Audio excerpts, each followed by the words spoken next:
तो कैसे हैं दोस्तों? मैं आप लोगों के लिए लेके आया हूँ सिलेक्शन सीरीज़। दोस्तों इस सीरीज़ में हम वो सारे इम्पोर्टेंट टॉपिक जो सीडीएस एग्ज़ाम को क्लियर करने के लिए इनफ हैं, वो टॉपिक्स मैं आप लोगों के लिए लेके आया हूँ। इस सीरीज़ के बाद आप लोगों को कोई कोचिंग या फिर कहीं और से पढ़ने की कोई ज़रूरत नहीं। हम इसमें सब कुछ कवर करेंगे जो आपके एग्ज़ाम को क्लियर करने के लिए इनफ होगा। मैंने डीप पीवाईक्यू एनालिसिस और जो आ सकता है वो सब कवर करा है, एनसीईआरटी से लेके एक्स्ट्रा रेफरेंस भी अगर कुछ है वो सब। ठीक है दोस्तों, तो आज स्टार्ट करते हैं। तो दोस्तों हमारा पहला टॉपिक होगा chemistry, as you can see. अब केमिस्ट्री हम स्टार्ट कर रहे हैं और साइंस सेक्शन पहले हम स्टार्ट कर रहे हैं। दोस्तों साइंस इतनी ज़्यादा इम्पॉर्टेंट है सीडीएस एग्ज़ाम के लिए। और हाँ, सीडीएस एग्ज़ाम ही नहीं, और भी कोई एग्ज़ाम अगर आप प्रिपेयर कर रहे हो और इसमें से कोई इस सीरीज़ में से वो टॉपिक कवर कर लेते हो, तो आपको कहीं और से दोबारा पढ़ने की ज़रूरत नहीं है। तो साइंस यार मतलब बैकबोन है सीडीएस एग्ज़ाम का। आपके अराउंड 15 से लेके 32, 33 तक क्वेश्चन भी आ जाते हैं सीडीएस एग्ज़ाम में। मतलब अराउंड आपका अगर आपको जीएस सेक्शन क्लियर करना है तो 30-40% ये साइंस ही कवर करता है। क्यों? क्योंकि मैं बाय रेशियो नहीं बोल रहा कि आपको कितना करना चाहिए, उसके हिसाब से 30-40% कवर करता है, क्योंकि इसमें सारे ईज़ी और वेरी ईज़ी कैटेगरी के ही क्वेश्चंस आते हैं। तो आपको अपना 30-40% टाइम ज़रूर साइंस में देना चाहिए दोस्तों। ठीक है, स्टार्ट करते हैं। तो दोस्तों हम पढ़ेंगे मैटर। अब यार मैटर क्या होता है? वो पुरानी स्टेटमेंट है, सबको पता है कि matter is anything and everything which covers any space have some volume. वो सब मैटर है, मतलब हमारे आसपास जो भी आपको चीज़ें दिख रही है, टेबल, लैपटॉप, ये पेन टैब वगैरह सब मैटर है। ठीक है। अब मैटर बना होता है पार्टिकल्स से, और इन पार्टिकल्स की होती हैं कुछ प्रॉपर्टीज। अब वो प्रॉपर्टीज हमें देखनी है। क्या प्रॉपर्टीज होती हैं? पार्टिकल एज इन मान लो सॉलिड है, कोई सॉलिड चीज है, मान लो ये टीवी रिमोट है। अब ये रिमोट बना होगा पार्टिकल से जो बहुत ही क्लोजली पैक्ड होंगे। ठीक है, याद आ रहा है कुछ जो बचपन में पढ़ा है? ठीक है। तो ऐसा कुछ पार्टिकल्स होते हैं। अब इन पार्टिकल्स की प्रॉपर्टीज होती है कुछ, वो देखते हैं। तो पहली प्रॉपर्टी पार्टिकल की क्या है? वो है कि particles have space between them. Space between them. अब यार हर पार्टिकल, हर टाइप ऑफ पार्टिकल, कोई भी टाइप ऑफ मैटर हो, जैसे सॉलिड, लिक्विड, गैस, प्लाज्मा हो, बोस आइंस्टाइन कंडेंसेशन हो, कंडेंसेट हो, कोई भी हो, सबके बीच में स्पेस होता है। अब आप कहेंगे सर ठीक है, और सबके बीच में तो समझ आ गया, ये सॉलिड में तो कोई स्पेस नहीं दिख रहा, हमें नहीं दिख रहा, या फिर हम जो डायग्राम्स देखते हैं उसमें नहीं दिखता, बट रियलिटी ये होता है। अब बिल्कुल आप डीपली देखेंगे तो यहाँ पर स्पेस होगा ज़रूर। तो हाँ, सॉलिड्स में भी स्पेस होता है। इस तरीके के बेसिक क्वेश्चंस बन सकते हैं, कभी कोई प्रॉब्लम इसमें नहीं है, और आपको रिवाइज़ ज़रूर करना चाहिए। स्पेस सॉलिड में भी होता है। ठीक है। अब एनसीईआरटी में आपकी एक कुछ जो चीज़ें मुझे लगती है इम्पोर्टेंट है, मैं वो बताऊँगा। एक क्वेश्चन है बेसिक सा कि डाइवर डाइव करता है, तो वो क्यों डाइव कर पाता है? डाइवर क्यों डाइव कर पाता है? तो इसका आंसर है क्योंकि पानी के अंदर पार्टिकल्स के बीच में स्पेस होता है, जिसे डाइवर कट थ्रू कर सकता है। अगर हम लोग सारे कट थ्रू कर सकते हैं, पानी में हाथ डालते हैं तो हाथ चला जाता है अंदर, क्योंकि उसमें स्पेस होता है। तभी हम पानी में स्विम कर सकते हैं, डाइवर डाइव कर सकता है। ठीक है, वेरी इजी। आगे देखते हैं दोस्तों सेकंड प्रॉपर्टी। सेकंड प्रॉपर्टी हमारी होगी कि पार्टिकल्स मूव कॉन्टिन्यूअसली। ठीक है, पार्टिकल्स मूव कॉन्टिन्यूअसली। अब कोई भी पार्टिकल हो, चाहे कोई भी टाइप ऑफ मैटर का हो, सॉलिड, लिक्विड, गैस, आइंस्टाइन या फिर प्लाज्मा, ये मूव करते हैं इसके पार्टिकल्स। अगेन अब मैं बात लाऊंगा, ठीक है सर हमने पढ़ा है कि लिक्विड, मतलब जितना हमें ध्यान है, लिक्विड के पार्टिकल्स भी मूवमेंट करते हैं, एयर के भी मूवमेंट करते हैं। बट यार ये सॉलिड के तो टाइटली पैक्ड होते हैं, ये मूवमेंट करते हैं। हाँ भाई, सॉलिड के भी मूवमेंट करते हैं। ठीक है, सॉलिड के पार्टिकल्स भी मूवमेंट करते हैं, ये चीज़ याद रखना। क्योंकि देखो यूपीएससी का क्या होता है, वो ऐसे क्वेश्चंस ही देता है जो थोड़े से ट्रिकी होते हैं और इजी भी देता है, ऐसा कुछ नहीं है। मतलब अगर कोई एब्सोल्यूट स्टेटमेंट होती है यूपीएससी के पेपर्स में तो जनरली वो गलत होती है, क्योंकि साइंस में भी कोई भी बहुत कम चीज़ें हैं जो एब्सोल्यूट है दोस्तों, जो आपने पढ़ी हैं वो पढ़ी ज़रूर है, बट एब्सोल्यूट नाम की चीज़ बहुत रेयर ही होती है, क्योंकि हर सब्जेक्ट इवॉल्व हो रहा है, साइंस स्पेशली। तो हर किसी भी चीज़ में एब्सोल्यूट एब्सोल्यूट कुछ भी की स्पेस नहीं होता कि ये चीज़ एब्सोल्यूट है। तो जो भी टर्म्स एब्सोल्यूट हो गए, ये ऑलवेज, एवरी टाइम या फिर नेवर, नॉट, ऐसे स्टेटमेंट जनरली रॉन्ग होती हैं। तो ऐसे ही क्या पता स्टेटमेंट आपको दे दे कि particles in matter move continuously not in solids, तो आप कहोगे हाँ सॉलिड्स में टाइटली पैक्ड है, नहीं मूव होते होंगे, बट होते हैं। ये चीज़ें ध्यान रखनी है। अब यहाँ पर एक चीज़ ध्यान रखनी है कि मूव क्यों होते हैं पार्टिकल्स, क्यों? क्योंकि उनके अंदर काइनेटिक एनर्जी होती है दोस्तों। पार्टिकल्स के अंदर काइनेटिक एनर्जी होती है कि मूवमेंट के लिए कुछ एनर्जी तो चाहिए होगी, तो पार्टिकल्स के पास काइनेटिक एनर्जी होती है। अब आपको ये स्टेटमेंट ध्यान रखनी है, बट आप मेरे से पूछोगे सर क्यों, कहाँ से आती है काइनेटिक एनर्जी? तो यार वो लोग ना एनर्जी इन्वायरमेंट से लेते हैं। इन्वायरमेंट से लेते हैं एनर्जी। इन्वायरमेंट में क्योंकि हमेशा थोड़ी बहुत अगर हम अर्थ पे लाइफ है तो इन्वायरमेंट में हीट तो ज़रूर होगी। जिस दिन हीट ख़त्म हो जाएगी, पूरी हीट ख़त्म हो जाएगी बिल्कुल, तो लाइफ एग्जिस्टेंस तो ना के बराबर हो जाए। तो इन्वायरमेंट में हमेशा हीट कहीं ना कहीं रहती है, तो वहाँ एनवायरनमेंट से लेते हैं, या फिर आसपास आपके लाइट जल रही हैं, ये भी हीट दे रही है। मतलब कुछ भी एनर्जी जो एनवायरनमेंट में प्रोवाइडेड है वहाँ से एनर्जी लेते हैं, और हमेशा मूवमेंट में कहीं ना कहीं रहते हैं। सॉलिड्स में थोड़ी बहुत होती है। तो मैक्सिमम मूवमेंट किस में होती है? गैसेस में, है ना, क्योंकि उसके बीच में सबसे ज़्यादा गैप होता है। पार्टिकल्स के बीच में सबसे ज़्यादा गैप होता है, दूर दूर दूर, तो मूवमेंट भी सबसे ज़्यादा होती है। और हम क्या कह सकते हैं, काइनेटिक एनर्जी भी मैक्सिमम किस में होती है? गैसेस में। काइनेटिक एनर्जी मैक्सिमम गैसेस में होती है, गैसेस के पार्टिकल्स। बिल्कुल ठीक, मूवमेंट भी सबसे तेज और काइनेटिक एनर्जी भी सबसे तेज। ठीक है, आगे देखते हैं नेक्स्ट कौन सी प्रॉपर्टी है। अब इसी मूवमेंट को चलते ब्राउन इन मोशन होता है, हमने पढ़ा है ये, याद दिला देते हैं। ठीक है, ब्राउन इन मोशन क्या होता है? जिगजैग मूवमेंट ऑफ पार्टिकल्स, इधर से उधर, इधर उधर, इधर उधर, ये होता है। अब ये लिक्विड और गैसेस में तो होता है, बट ये ब्राउन इन मोशन दोस्तों सॉलिड्स में नहीं होता। सॉलिड्स में नहीं होता ब्राउन इन मोशन, ठीक है। ये चीज़ कैसे ध्यान रखनी है? पूरी याद रखनी है, इसमें कुछ नहीं है ना। तो मैं आपको पढ़ा तो रहा हूँ, बट नोट्स अपने बनाओ हैं। नोट्स अपने बनाओ और खुद याद रखो। तो सॉलिड्स में नहीं होता भाई ब्राउन इन मोशन। ठीक है, नेक्स्ट प्रॉपर्टी देखते हैं क्या है। नेक्स्ट प्रॉपर्टी होगी दोस्तों, फोर्थ प्रॉपर्टी में बात करूं, डिफ्यूजन। पार्टिकल्स डिफ्यूजन दिखाते हैं, मतलब क्या है डिफ्यूजन? पता भी होगा आपको, फिर भी बता देता हूँ। Automatically mixing of matter like liquid, gases, solid without any external aid. ठीक है,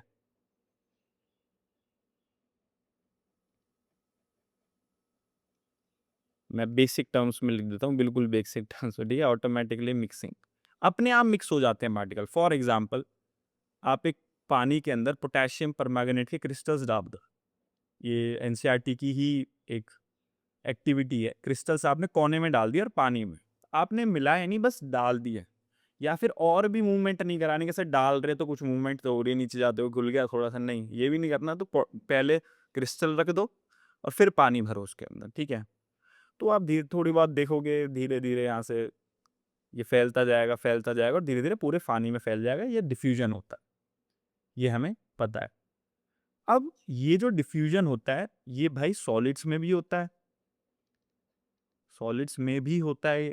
अब वो बात अलग है, हमें दिखता नहीं है भाई, दिखता तो हमें बहुत कुछ नहीं है पार्टिकल लेवल पे ना, बट होता ज़रूर है सॉलिड्स में भी, ये बात ध्यान रखनी है।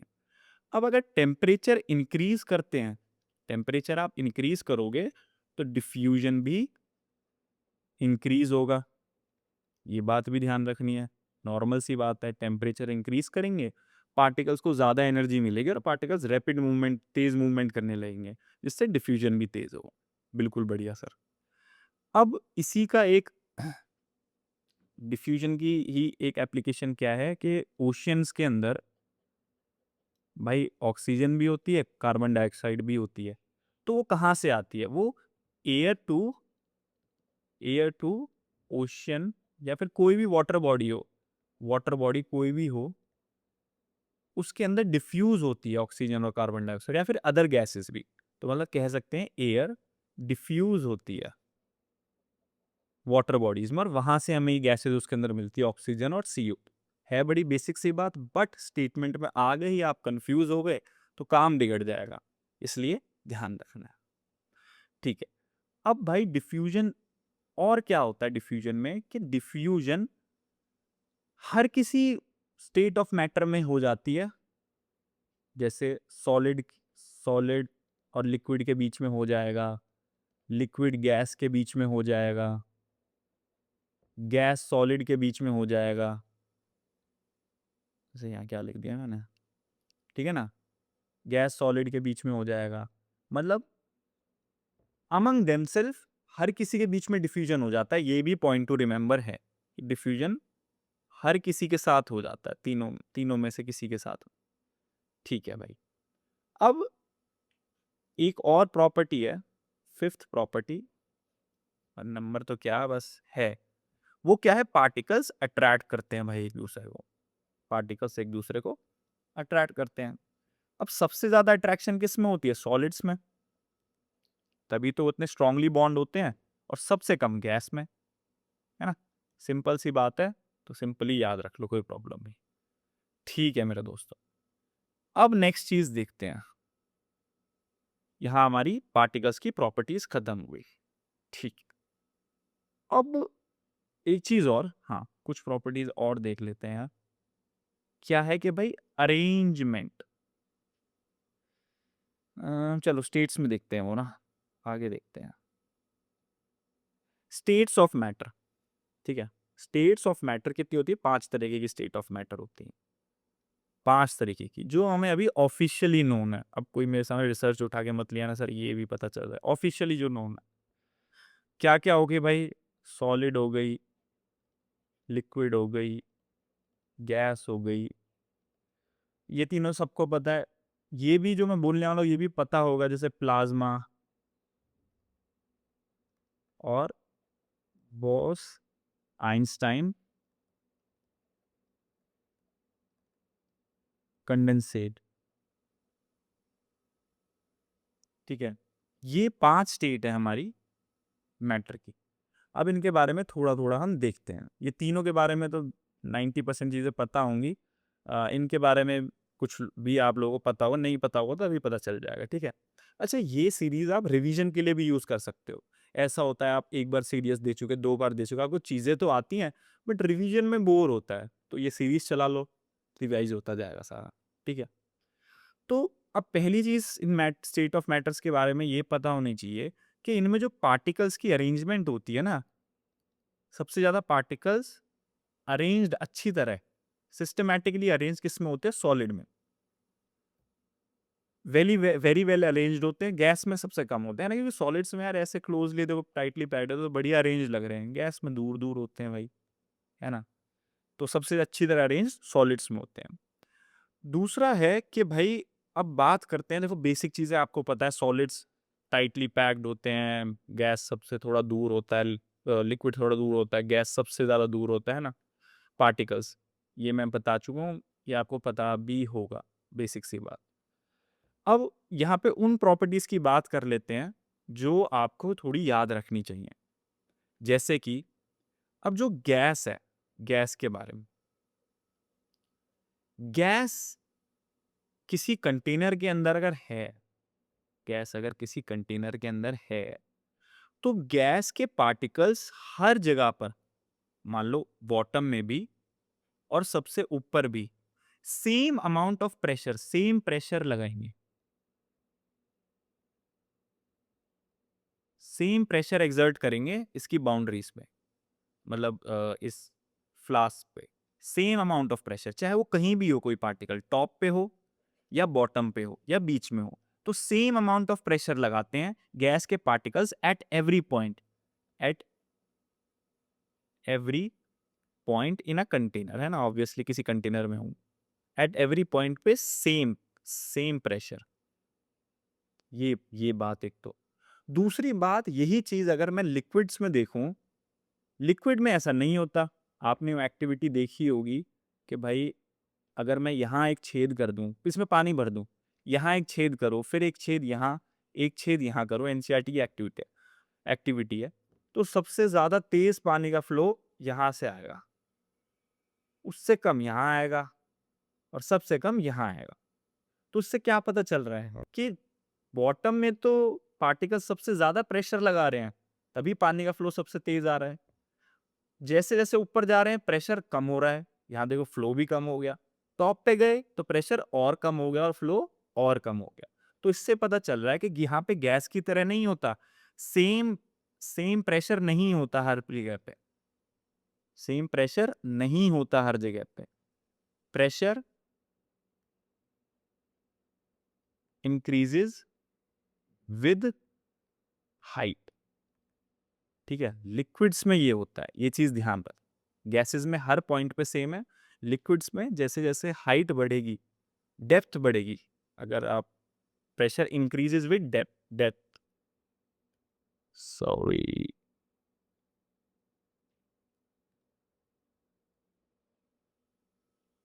ठीक है, प्रेशर इंक्रीजेज विद डेप्थ, जैसे जैसे डेप्थ बढ़ेगी प्रेशर बढ़े। ये हो गया प्रेशर के बारे में। ठीक है सर, और कुछ बताओ। और बताता हूँ भाई। एक चीज है, एक स्टेटमेंट है एनसीईआरटी में, थोड़ी सी यूनिक स्टेटमेंट है, पता होनी चाहिए, कि लिखा है gas fills the container fully, gas फिल्स the container fully, मतलब आप किसी कंटेनर के अंदर गैस डालते हो, मान लो आपने इसमें ऑक्सीजन डाली O2, ये है भाई आपका 5 लीटर का कंटेनर, आपने इसमें डाली 1 लीटर गैस, ठीक है। बट क्या होगा, क्योंकि गैस के पार्टिकल इतने दूर दूर होते हैं, और वो मैंने बताया दूर दूर भी सबसे ज्यादा होते हैं, और मोशन भी इनमें सबसे ज्यादा तेज होता है, काइनेटिक एनर्जी भी इनमें सबसे ज्यादा हाई होती है, तो मूवमेंट भी सबसे ज्यादा इनकी होती है। तो मतलब इसे कहीं भी डालो आप, ये इस कंटेनर को पूरा भर देगी, इसके पार्टिकल हर जगह तक फैल जाएंगे। ये है इसके कहने का मतलब। इवन दो ये इस कंटेनर से बाहर भी निकल जाएंगे, यहाँ तक भी घूमने लगेंगे, हर जगह घूमने लगेंगे, ठीक है, जब तक आप इसको बंद नहीं करो। तो ये है कहने का मतलब कि gas फिल्स the container fully, versus अगर आप देखो लिक्विड डजंट, लिक्विड ऐसा नहीं करता भाई, है ना, क्योंकि लिक्विड के पार्टिकल्स थोड़े ओपन है, पर इतने भी खुले थोड़ी है, घर ही छोड़ के भाग जाएंगे नहीं, ठीक है, दूर हैं थोड़े, बट इतने भी नहीं है कि वो भाई अगर इतना पानी डाला इतना ही रहेगा, बिल्कुल ठीक, इसमें कोई प्रॉब्लम नहीं। ठीक है, तो ये सारे थोड़े से यूनिक पॉइंट्स थे अपनी बेसिक चीजें हटके, बाकी बेसिक भी मैंने बता दिया है, ये याद रखने हैं आपको। नेक्स्ट स्टेट ऑफ मैटर पढ़ते हैं हम प्लाज्मा के बारे में। अब भाई ये प्लाज्मा क्या है? भाई प्लाज्मा गैस एक गैस है किसकी? Free electrons plus charged ions, मतलब एक गैसियस स्टेट के अंदर फ्री इलेक्ट्रॉन्स और चार्ज्ड आयंस खुले घूम रहे हैं, इनका मिक्सचर है। Plasma is a gas in which free electrons and charged ions are free, मतलब खुले घूम रहे हैं ऐसे इलेक्ट्रॉन्स और चार्ज हैं, ये प्लाज्मा है। अब भाई प्लाज्मा के बारे में क्या पता होना चाहिए कि बेसिकली सबसे पहले प्लाज्मा दिमाग में आएगा तो यही आना चाहिए कि जो भी स्टार्स के अंदर स्टार शाइन करते हैं वो प्लाज्मा है उनके अंदर, स्टार सन वगैरह इन सब के अंदर क्या है? प्लाज्मा है, तभी वो उतने ब्राइट शाइन करते हैं। प्लाज्मा के बारे में कुछ बातें, क्या plasma is conductive, plasma is a conductor, मतलब इलेक्ट्रिसिटी कंडक्ट करता है ये। क्यों? क्योंकि इसके अंदर आयंस है ना, आयंस है इनके अंदर, जिसमें आयंस होते हैं वो इलेक्ट्रिसिटी जरूर कंडक्ट करता है। अभी आयंस वगैरह क्या होते हैं हम आगे पढ़ेंगे। बाकी जिसको वैसे आप ग्रेजुएट हो सारे पता होना चाहिए, जिसको नहीं पता बेसिकली आयंस वो एलिमेंट्स होते हैं, उन एलिमेंट्स के एटम्स होते हैं जो अपनी वैलेंसी कंप्लीट कर लेते हैं, या तो इलेक्ट्रॉन को देके गिव या फिर लेके टेक, अपनी वैलेंसी कंप्लीट कर लेते हैं वो, ठीक है ना। एलिमेंट्स के एटम जो होते हैं वो अपनी वैलेंसी कंप्लीट करते हैं, या तो इलेक्ट्रॉन लेके या देके, मतलब वैलेंस शेल को या तो खाली कर देंगे या फिर पूरा फिल कर लेंगे। ये बेसिक सा ओवरव्यू है, बाकी आगे देखेंगे। अब ये प्लाज्मा कंडक्टिव होता है, और प्लाज्मा सिर्फ स्टार्स और सन में ही नहीं होता, आपके घर पे फ्लोरेसेंट लाइट्स और ट्यूबलाइट्स में भी होता है। फ्लोरेसेंट लाइट्स, नियॉन लाइट्स, इसमें प्लाज्मा ही बनाते हैं। अब प्लाज्मा आपको सर स्टार्स वगैरह में होता है, प्लाज्मा बेसिकली, प्लाज्मा सुनते ही बच्चों के दिमाग में आता है एक्सट्रीम टेम्परेचर। हाँ, एक्सट्रीम टेम्परेचर में ही असली प्लाज्मा बनता है, बट प्लाज्मा की एक छोटी कॉपी भी हमने अर्थ पे बना ली है, वो लाइट्स वगैरह। उसमें हम कैसे बनाते हैं, अब एक्सट्रीम टेम्परेचर तो कर नहीं सकते, तो दो तरीके हैं प्लाज्मा बनाने के, टू वेज। या तो एक्सट्रीम टेम्परेचर, या फिर नियॉन लाइट्स, और जो अपने घर में लाइट्स होती हैं उनमें जो होता है, क्या होता है उनमें, हम वहां पर लो प्रेशर गैस लेते हैं, हम वहां पर लो प्रेशर गैस लेते हैं और high voltage current, voltage high, voltage high current pass करते हैं उसके थ्रू, ठीक है। और तो उससे क्या होता है कि ये, नेक्स्ट पेज पे ले लेते हैं, ठीक है, लो प्रेशर गैस, और क्या करते हैं उसके उस गैस में high voltage current, high voltage current run करते हैं, जिससे क्या होता है गैस के अंदर से फ्री इलेक्ट्रॉन्स निकल आते हैं। ज़्यादा आपको डिटेल करने की जरूरत नहीं, मैं आपके इंटरेस्ट के लिए बता रहा हूँ, बस इतना भी पता होने की जरूरत नहीं है। फ्री इलेक्ट्रॉन्स निकल आते हैं और ये चार्ज हो जाती है गैस, जो आयन का काम कर देती है। तो दोनों चीज़ हमारी फुलफिल होगी, छोटे लेवल पे एक प्लाज्मा बन जाता है जिससे लाइट रेडिएट होती है। प्लाज्मा का फॉर्मेशन छोटे लेवल पे, ठीक है ना, स्मॉल पैकेट। तो हमने देखा प्लाज्मा दो तरीके से बन सकता है, कि हम या तो लो प्रेशर गैस में हाई वोल्टेज करंट दौड़ा दें, या फिर वही अपना एक्सट्रीम हीट हो, न्यूक्लियर फ्यूजन हो रहा हो, एक्सट्रीम हीट के अंदर चार्ज आयंस हो, फ्री इलेक्ट्रॉन्स हो। इतना बहुत दिमाग में रखने की जरूरत नहीं, आपके इंटरेस्ट पे ये बताती है। अब नेक्स्ट है भाई आपका बोस आइंस्टाइन कंडेंसेट। ये क्या होता है? ये भी a gas off bosons, gas जिसके अंदर बोसॉन पार्टिकल्स होते हैं, और जो एब्सोल्यूट जीरो टेम्परेचर पर फ्रीज कर दिए जाते हैं। तो एब्सोल्यूट जीरो पे तो मतलब फ्रीज तो नहीं, एब्सोल्यूट जीरो डिग्री सेल्सियस पर इस गैस को रखा जाता है, तो ये बोस आइंस्टाइन कंडेंसेट बनता है। क्या है? एक गैस ऑफ बोसॉन्स है। बोसॉन्स क्या होते हैं? पार्टिकल्स हैं। अब ये बोसॉन पार्टिकल्स होते हैं, ये बोसॉन पार्टिकल्स बेसिकली, इसके बारे में ज़्यादा नहीं पता होने की ज़रूरत आपको, बस ये पता होना चाहिए बोसॉन पार्टिकल्स होते हैं जो एक तरह से फोर्स कैरियर होते हैं, फोर्स कैरी करते हैं यूनिवर्स के पार्टिकल्स के बीच में, अट्रैक्शन रिपल्शन ऐसी फोर्स ये कैरी बोसॉन्स कैरी करते हैं। तो एक गैस ऑफ बोसॉन्स है जिसको एब्सोल्यूट जीरो पे लिया जाता है, तो एक नया टाइप ऑफ स्टेट बन के आता है मैटर का, जिसे बोस आइंस्टाइन कंडेंसेट कहते हैं।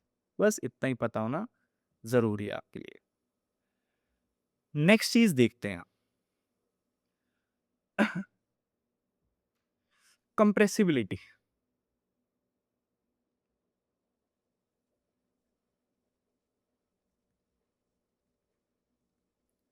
अब अब भाई कंप्रेस कौन कितना हो सकता है?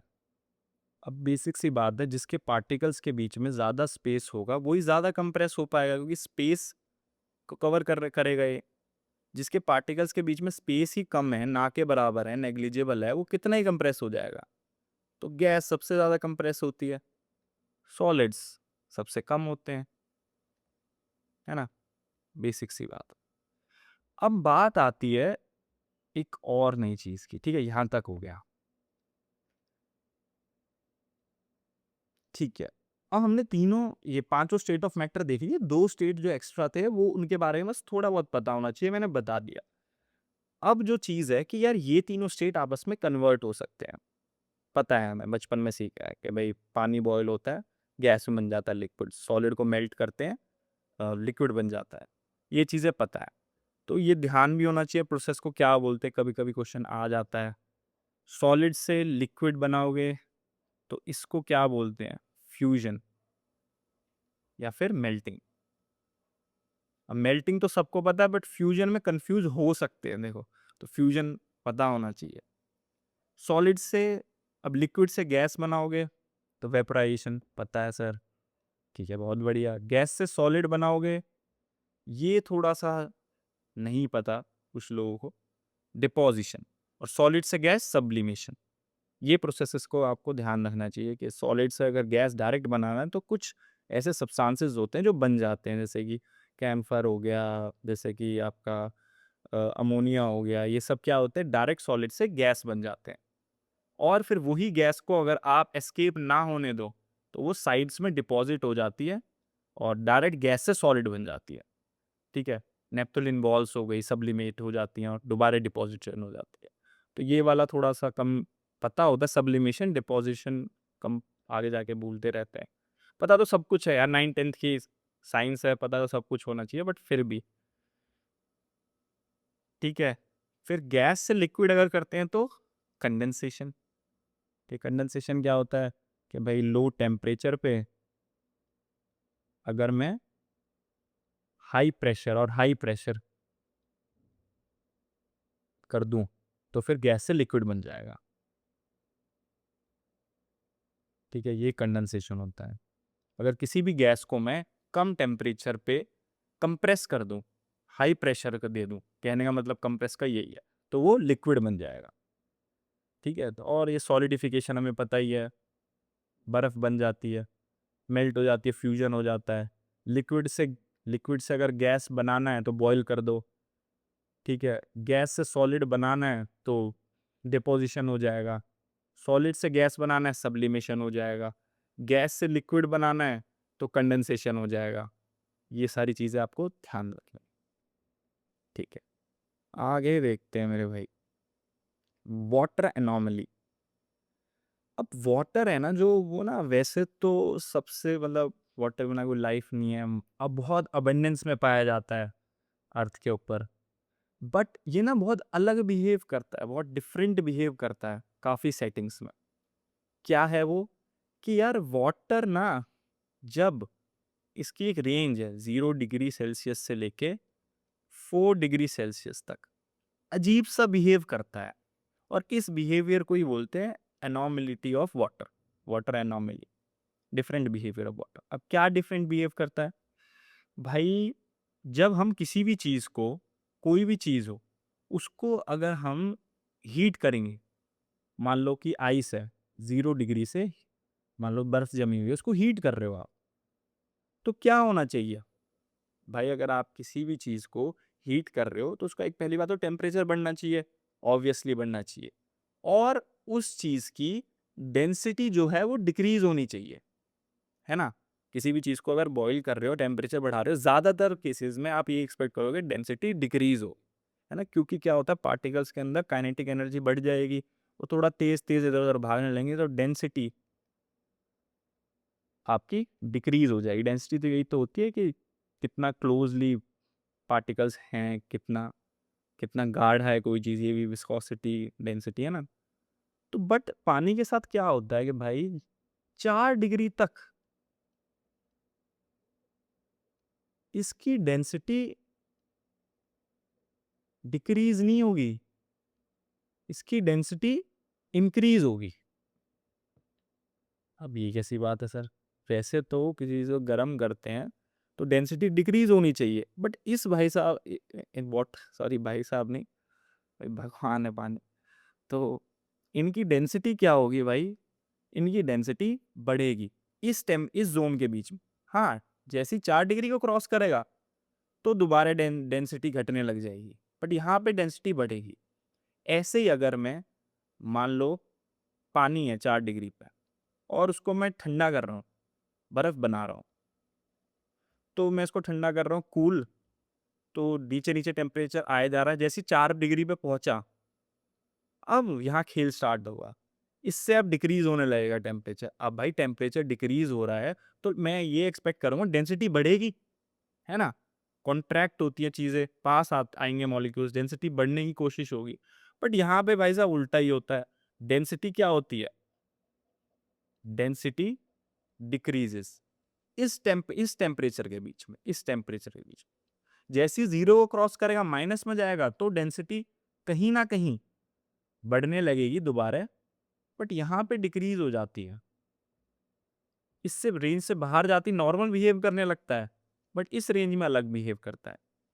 अब होता क्या है, यही रीजन है कि आप देखते हो कि बर्फ है जो आइस पानी के ऊपर तैरती है, आइस पानी के ऊपर तैरती है। ऐसा होना नहीं चाहिए। क्यों? क्योंकि आइस एक सॉलिड है, आइस एक सॉलिड है तो उसकी डेंसिटी ज्यादा होनी चाहिए पानी से, और दोनों एक ही चीज से बने हैं। 0 डिग्री पे मान लो ये पानी है, 0 डिग्री पे आइस है, फिर भी तैर रही है इसके ऊपर। ऐसा होना नहीं चाहिए, बट होता इसलिए क्योंकि इस टेम्परेचर के बीच के अंदर ना, जब आइस बनती है, आइस तो यही टेम्परेचर पे बनती है, तो जो डेंसिटी होती है ना आइस की, वो डिक्रीज हो जाती है बढ़ने की जगह। अब ऐसा क्यों होता है? एक तो मैंने ये बताया आपको कि इसका एप्लीकेशन है, तो लोग पूछ लें स्टेटमेंट में कि क्यों होता है, क्योंकि डेंसिटी डिक्रीज होती है ड्यू टू वाटर एनॉर्मलिटी, अजब अजीब बिहेवियर ऑफ वाटर ठीक है, अजीब बिहेवियर वाटर के रीजन है, इसलिए पानी के ऊपर बर्फ तैरती है। अब क्यों होता है ऐसा? वैसे ज्यादा डीप नहीं पता होना चाहिए, इतना पता हो आपको कि भाई जब पानी 4 डिग्री के नीचे जाता है ना, तो जो हाइड्रोजन मॉलिक्यूल्स होते हैं वो हेक्सागोनल स्ट्रक्चर बना लेते हैं। हेक्सागोनल स्ट्रक्चर बना लेते हैं, और हेक्सागोनल स्ट्रक्चर होता है बहुत, मतलब खुल जाते हैं, दे स्प्रेड आउट, थोड़ा वाइड स्ट्रक्चर होता है। अब मान लो वाइड स्ट्रक्चर है, तो उससे क्या होगा भाई? जितनी चीज वाइड होगी उतनी ही ज्यादा स्पेस ऑक्यूपाई करेगी, तो उसी को तो बोलते हैं डेंसिटी का कम होना। ज्यादा स्पेस ऑक्यूपाई कर रही है छोटी सी चीज, तो मतलब उसकी डेंसिटी कम है ना? बहुत स्पेस ऑक्यूपाई कर रही है कम चीज, तो उसकी डेंसिटी कम है, स्पेस ज्यादा ऑक्यूपाई कर रही है। तो ये रीजन होता है कि हेक्सागोनल स्ट्रक्चर बना लेते हैं, मतलब स्प्रेड आउट हो जाते हैं मॉलिक्यूल्स, जिससे डेंसिटी कम हो जाती है। ये है आपका कि भाई उल्टा बिहेव करता है 0 से 4 डिग्री के बीच में वाटर, उल्टा बिहेव करता है औरों से। यहाँ डेंसिटी बढ़नी चाहिए वहाँ घटती है, जहाँ घटनी चाहिए वहाँ बढ़ती है। अब ये मैंने बता दिया, नोट्स आप बनाओगे। एक चीज और, वाटर की मैक्सिमम डेंसिटी होती है 4 डिग्री सेल्सियस पे, वाटर की मैक्स डेंसिटी। ठीक है मेरे दोस्तों, ये बात आप ध्यान रखना। ठीक है सर, ध्यान रखेंगे। आगे देखते हैं भाई, ठीक है?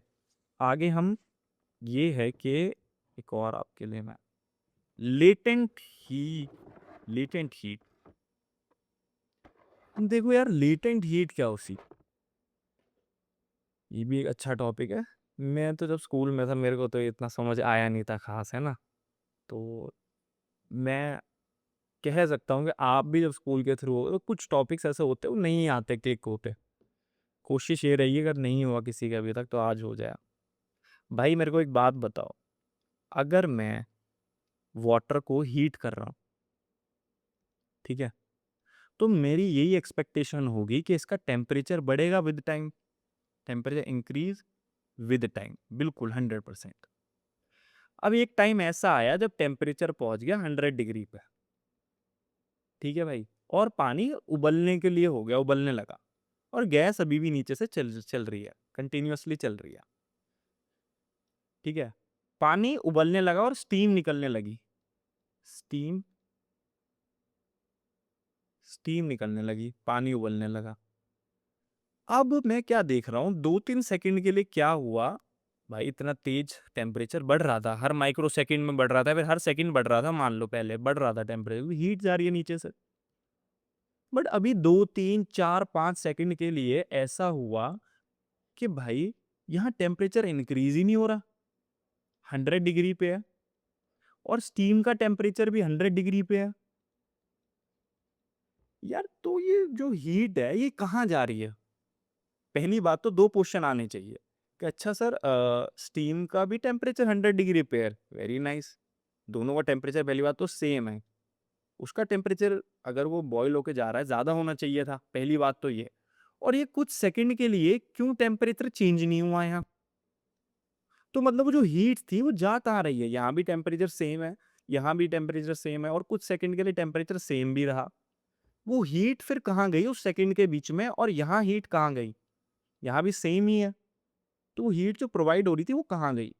भाई वो हीट यूज़ हो गई किस चीज़ में?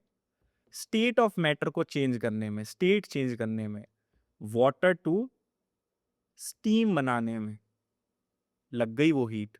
वाटर से स्टीम को बनाने में लग गई वो हीट, और फिर वो हीट स्टीम के पास ही चली गई।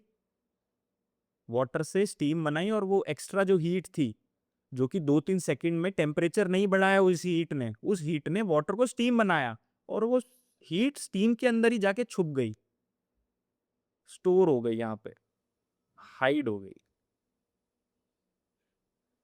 इसी हीट को बोलते हैं लेटेंट हीट। लेटेंट का मतलब ये हिडन। वो यूट्यूब पे आया था ना कि लेटेंट्स गॉट टैलेंट, वैसे तो ऐसा मत दिखा करो भाई, बट वो लेटेंट का मतलब हिडन टैलेंट है ना। तो स्टीम, वो जो हीट थी वो स्टेट को चेंज करने में चलेगी, वाटर के पार्टिकल्स जो थोड़े इतने दूर थे उनको ब्रेक करके स्टीम के पार्टिकल्स जो इतने दूर थे, इस गैप को बनाने में लग गई भाई वो हीट। मैटर को चेंज कर, स्टेट ऑफ मैटर चेंज करने में वो हीट लग गई, जो यहाँ पे टेम्परेचर चेंज नहीं कर रही थी 3-4 सेकंड से, और सेम ही टेम्परेचर था। तो हम भी वंडर कर रहे थे वो हीट गई कहाँ, वो यहाँ लग गई, और वो हीट यहाँ लगने के बाद इस टीम में ही छुप गई। इसीलिए हमेशा पानी जो 100 डिग्री पे होता है और स्टीम भी जो 100 डिग्री पे होती है, हमेशा स्टीम ज़्यादा गर्म होगी। कभी-कभी हम क्या करते हैं, रोटी आती है, रोटी को तो पकड़ लेते हैं, बट रोटी के अंदर ऐसे खोलते एकदम स्टीम आती है, हाथ जल भी जाता है भाई, काफ़ी बार। मतलब छाला-वाला पर मेरे साथ तो हुआ है। और पानी जब गर्म हो रहा होता है, तो हल्का-सा हाथ जब उबलने लगता है, हाथ ऊपर जाए उसके, यार इतनी गर्म कैसे है? पहले तो मैं सोचता था कि यार पानी, बच्चे होते हैं थोड़ा पागल ही होते हैं बच्चे, तो मैं पानी में थोड़ा हाथ डालता था जल्दी से, ये गर्म नहीं है तो ये तो बहुत गर्म है ना? ऐसे हाथ रख के देखता था कितनी देर तक ही देख सकते हैं। तो इसी तो बोलते हैं बच्चों को ध्यान रखना चाहिए। तो स्टीम और पानी दोनों अगर 100 डिग्री सेल्सियस पे है ना भाई, तो स्टीम ज़्यादा गर्म होगी, क्योंकि मैंने आपको बता दिया उसमें एक छुपी हुई हीट है, लेटेंट टैलेंट है उसमें, एक लेटेंट हीट है, जो हीट टेम्परेचर नहीं बढ़ाया इसमें लग गई, तो उसे लेटेंट हीट कहते हैं। अब लेटेंट हीट दो तरह की है। एक तो हमने ये इवेपोराइजेशन के टाइम पे देखी, वेपोराइजेशन के टाइम पे, वेपोराइजेशन के टाइम पे जो देखी, जो इवेपोरेट होते हुए देखी, तो वो है लेटेंट हीट ऑफ वेपोराइजेशन।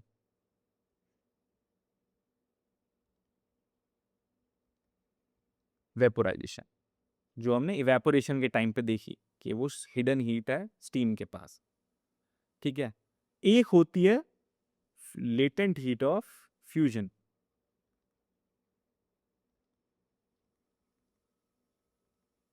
ठीक है, लेटेंट हीट ऑफ फ्यूजन।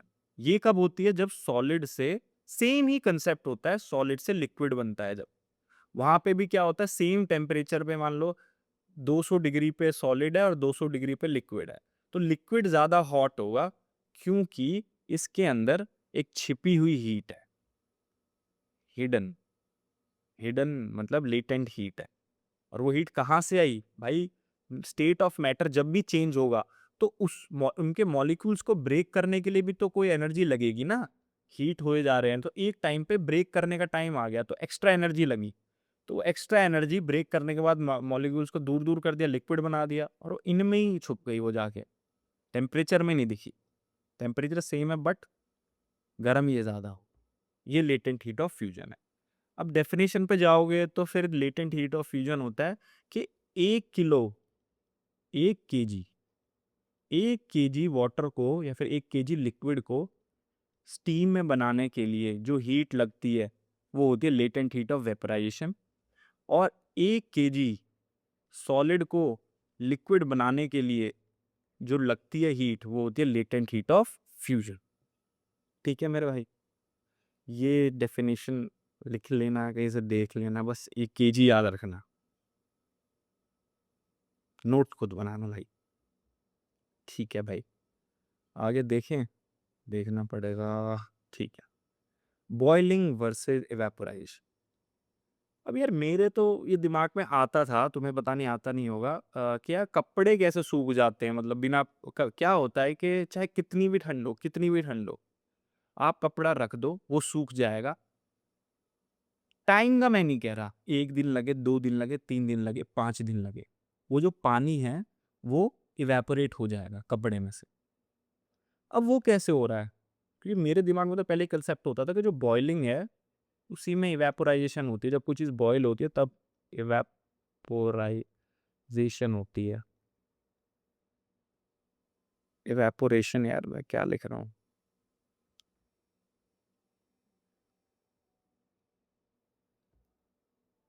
तभी इवेपोरेशन होती है,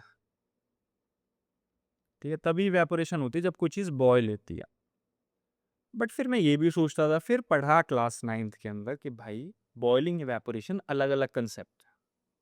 इवेपोरेशन बिना बॉइलिंग के भी हो जाती है, कोई चीज़ रखी हुई है अगर ऐसे ही, कोई आइडल आइडल कोई चीज़ पड़ी हुई है। भाई मेरी स्पेलिंग बहुत बेकार है तो तो ना थोड़ा देखना। आइडल कोई चीज़ पड़ी हुई है तो उसमें भी पानी इवेपोरेट हो जाएगा, उसमें भी पानी इवेपोरेट हो जाएगा। अब कंसेप्ट क्या है? कंसेप्ट ये है कि भाई अगर मान लो ये कंटेनर है, यहाँ पानी है, बॉइलिंग के टाइम पे क्या होता है, हीट आ रही है और पूरा पानी बॉयल होने लगता है, पूरा पानी ऊपर आता है क्योंकि सारे मॉलिक्यूल्स ऊपर आते हैं, हर एक मॉलिक्यूल ऊपर भागता है और इवेपोरेट होने को भागता है क्योंकि बॉयल हो रहा है, नीचे से टेम्परेचर आ रहा है, तो पार्टिकल्स एक्साइट हो रहे हैं और एनर्जी गेन कर रहे हैं और पानी के सरफेस को लीव करने के लिए भागते हैं हर पार्टिकल। तो boiling is a bulk phenomena, bulk phenomenon है। ठीक है, बॉइलिंग बल्क फिनोमिनन है, ये टर्म याद रखना कि पूरा वाटर बॉयल होता है भाई, पूरा वाटर, हर एक पार्टिकल बल्क में, सिर्फ ऐसा नहीं कि सिर्फ ऊपर ऊपर के बल्क हो रहे हैं। इवेपोरेशन में क्या होता है, इवेपोरेशन के लिए बेसिकली यहाँ हो क्या रहा था, चीज़ें इवेपोरेट होने के लिए आपको एनर्जी चाहिए थी, वो आपको गैस या फिर कोई भी आपने चीज़ें जला रखी है नीचे, हीट प्रोवाइड कर रही है। हीट आप दे रहे हो तो इनको एनर्जी मिल रही है और एनर्जी से एस्केप कर रहे हैं, मतलब एनर्जी चाहिए इवेपोरेशन के लिए कहीं से भी आए। तो भाई नॉर्मल इवेपोरेशन में जहाँ बॉइलिंग नहीं हो रही वहाँ पे भी इवेपोरेशन होता है। कैसे? सरफेस के जो पार्टिकल्स हैं वो और पार्टिकल्स हैं ना कहीं थोड़े एक्साइटेड ज़्यादा होते हैं, तभी वो कहीं ना कहीं ऊपर भी आ जाते हैं। जो एक्साइटेड पार्टिकल्स होते हैं ना, जिनमें थोड़ी सी ज़्यादा एनर्जी होती है, होते हैं ऐसे कुछ पार्टिकल्स इनमें काइनेटिक एनर्जी थोड़ी सी औरों से ज़्यादा होगी, थोड़े एक्साइटेड होंगे। जैसे कि हमारे हमारे सराउंडिंग्स में लोग भी होते हैं, थोड़ा एक्साइटेड हमेशा होते हैं, और भाई आते जाते कुछ दोस्त होते हैं भाई, छेड़ते ही रहेंगे, अरे भाई मत छेड़ना, ठीक है, तो एक्साइटेड होते हैं, तो सरफेस पे बैठे रहते हैं वो पार्टिकल्स। अब क्या होगा, वो पार्टिकल्स एनर्जी गेन कर लेते हैं, कहाँ से? अपने सराउंडिंग्स में से, अपने सराउंडिंग में से, हाँ जो भी सराउंडिंग्स में से, अपने इन्वायरमेंट में से, अपने इन्वायरमेंट और अपने सराउंडिंग में से एनर्जी ले लेते हैं। अब कहाँ से आएगी एनर्जी? विंड से ले लेंगे, विंड चल रही है, वो थोड़ी एनर्जी प्रोवाइड कर रही है। हीट, सन, ये सब क्या है? एटमॉस्फेयर में एनर्जी एनर्जी है भाई, बहुत एनर्जी है। हमें भी एनर्जी प्रोवाइड होती है सन से, तो ये भी ले लेते हैं। अब ये वैसे ही एक्साइटेड थे और एनर्जी मिल गई तो ये सरफेस को लीव कर देगी, क्योंकि भाई इनको इतनी एनर्जी चाहिए जो सरफेस लीव करने के इनफ हो। यहाँ भी, यहाँ हीट एनर्जी दे रही है, यहाँ उन्होंने खुद एब्जॉर्ब कर ली एनवायरनमेंट से। खैर हीट की भी एनर्जी वो खुद ही एब्जॉर्ब कर रहे हैं, हीट कौन सा उन्हें कटोरी में डाल के दे रही है, सरफेस पे यहीं तक आ रही होगी, वो धीरे धीरे एब्जॉर्ब कर रहे हैं। तो ये इन्वायरमेंट से एब्जॉर्ब करके एस्केप कर जाते हैं। सिर्फ सरफेस वाले पार्टिकल्स की बात कर रहा हूँ, ये बहुत स्लो होता है, बहुत स्लो प्रोसेस है ये वाला ऑटोमेटिक जो नॉर्मल इवेपोरेशन। बॉइलिंग के साथ तो फास्ट होगा। तो ये है कंसेप्ट कि भाई बॉयल जरूरी नहीं है सिर्फ बॉइलिंग में इवेपोरेशन होता है, इवेपोरेशन अलग से भी होता है, और बॉइलिंग में थोड़ा फास्ट होता है, नॉर्मल थोड़ा स्लो होता है। बॉइलिंग में बल्क होता है, हर पार्टिकल नीचे से लेके ऊपर तक। यहाँ पे सिर्फ सरफेस के पार्टिकल्स, अब ये इवेपोरेट हो जाएंगे नीचे से, जो और एक्साइटेड होंगे वो और ऊपर उठ जाएंगे। तो ओनली सरफेस, ये सरफेस फिनोमेनन है, ये बल्क है, ये सरफेस। ये टर्म्स आपको पता होंगे चाहिए, ये तो मैंने समझाने के लिए बता दिया। पूछ लिया, मुझे नहीं लगता पूछेगा, ऐसा कुछ पूछ सकता है। अब दूसरी बात ये है, ये समझ आ गया सर। अब मुझे बताओ, इसी इवेपोरेशन के कंसेप्ट पे ही दो तीन चीजें पूछ हैं कि भाई डेजर्ट कूलर होता है जो, और कौन होता है मटका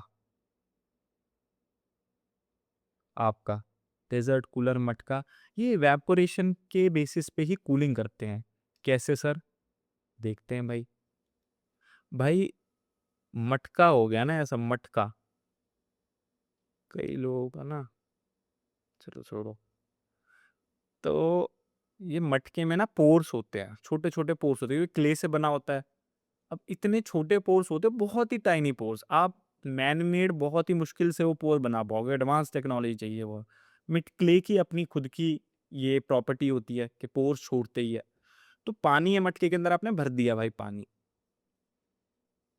अब भाई पानी भरने के बाद आप देखोगे कि इन पोर्स में देख इवेपोरेट होता है पानी, उसको खाली छोड़ोगे, खाली जगह दोगे, देखा हमने इवेपोरेट होता रहता है बहुत स्लो स्लो ऑटोमेटिकली।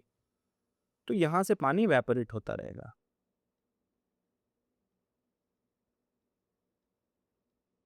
ठीक है।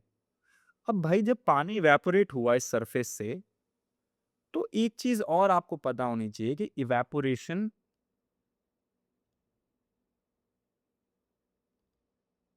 क्या लाता है? कूलिंग। Evaporation produces cooling. क्यों सर, ऐसा क्यों? भाई अगर मान लो यहाँ पानी है, आपके पाम पे, किसी भी चीज पे, आपके हाथ पे पानी आपने रख दिया, आपके हाथ पे जो भी है, जैसा ऐसा हाथ है मान लो आपका, यहाँ पानी के ड्रॉपलेट्स हैं, इसने एनवायरमेंट से हीट ली, इसको हीट ही तो चाहिए इवेपोरेट होने के लिए। एक्साइटेड होगा, हीट से उड़ जाएगा, इन्वायरमेंट से भी लेगा, बट इन्वायरमेंट से ज्यादा तो ये आपकी बॉडी से ले लेगा ना। हमारी बॉडी खुद हीट अप रहती है, हमारी बॉडी का एक टेम्परेचर होता है, हमारी बॉडी का वार्म टेम्परेचर होता है। तो ये हमारी बॉडी से भी तो एनर्जी लेगा, हीट लेगा, एनर्जी हीट। तो हमारी बॉडी से हीट लेके उड़ जाएगा भाई।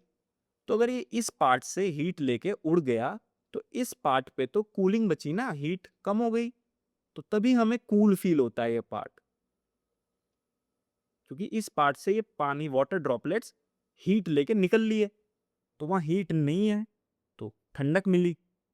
ये कंसेप्ट होता है कि इवेपोरेशन जहां भी होती है वहां से पानी के पार्टिकल्स हीट लेके उड़ जाते हैं, हीट चुरा के भागे, तो बची क्या? ठंडक। तो यही कंसेप्ट यहाँ होता है कि यहाँ से इन सरफेस से पार्टिकल्स इवेपोरेट हो गए, और सरफेस पे जो भी हीट थी उसको भी साथ में ले गए, और बची क्या? कूलिंग। और यही प्रोसेस बार बार हो रहा है सरफेस पे, जब भी हीट आए जा रही है, मतलब पोर्स तो हैं, कंटिन्यूस इवेपोरेशन हो रही है, तो हीट की छुट्टी कम, बहुत कम हो जाती है हीट। ऐसे ही भाई कूलर में होता है। ये मेरा कूलर, प्यारा कूलर, इसके बिना क्या ही हो गया भाई हमारा। यहाँ पे ना घास लगी होती है कूलर में, तीन साइड पे, और एक मोटर पानी डाल रही है, ठीक है, घास गीली हुई और कंटिन्यूस इवेपोरेशन हो रही है यहाँ से। और भाई अगर इवेपोरेशन हो रही है तो कूलिंग भी हो रही है साथ साथ। क्यों? क्योंकि जो वाटर पार्टिकल्स हीट लेके उड़ जाते हैं ना यहाँ से, हीट तो गायब कर रहे हैं यहाँ से, बार बार हीट को लेके उड़ गए, उड़े जा रहे हैं, उड़े जा रहे हैं, और छोड़ क्या रहे हैं? कूलिंग। तो फिर इस पूरे एनवायरनमेंट को कूल कर देते हैं, क्योंकि यहाँ से सारी हीट बार बार लेके उड़े जा रहे हैं, तो एनवायरनमेंट बचा क्या? कूल। तभी डेजर्ट कूलर भी कूल करता है। ठीक है दोस्तों, अब एक चीज आपको और पता होनी चाहिए कि फैक्टर्स क्या है, फैक्टर्स दैट अफेक्ट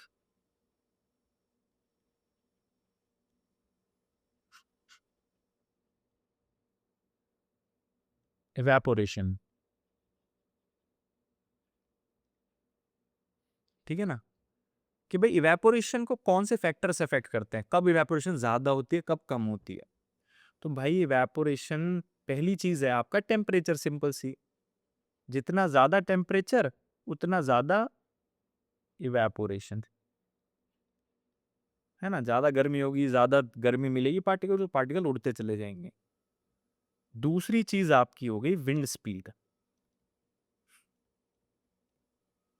जितनी ज्यादा उतना इवेपोरेशन, क्योंकि मैंने बताया विंड भी एनर्जी प्रोवाइड करती है पार्टिकल्स को, पार्टिकल एनर्जी लेते हैं और उड़ते उड़ जाते हैं। तीसरी चीज आपकी हो गई ह्यूमिडिटी।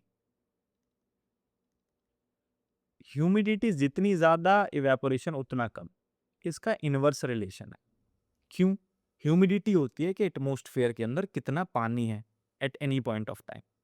अब भाई अगर आपका पेट भरा हुआ है, यू आर ऑलरेडी फुल, तो आप कम ही रोटी खाओगे, लेस फूड खाओगे। तो अगर इन्वायरमेंट में ज्यादा ह्यूमिडिटी है तो ऑब्वियसली वो कम इवेपोरेशन करेगा। कहाँ ले जाएगा उस पानी को इवेपोरेट करा के? पहले ही भरा पड़ा है, तो पानी इवेपोरेट करा के कहाँ ले जाएगा? इसीलिए ज्यादा ह्यूमिडिटी है तो इवेपोरेशन कम होगी। ठीक है,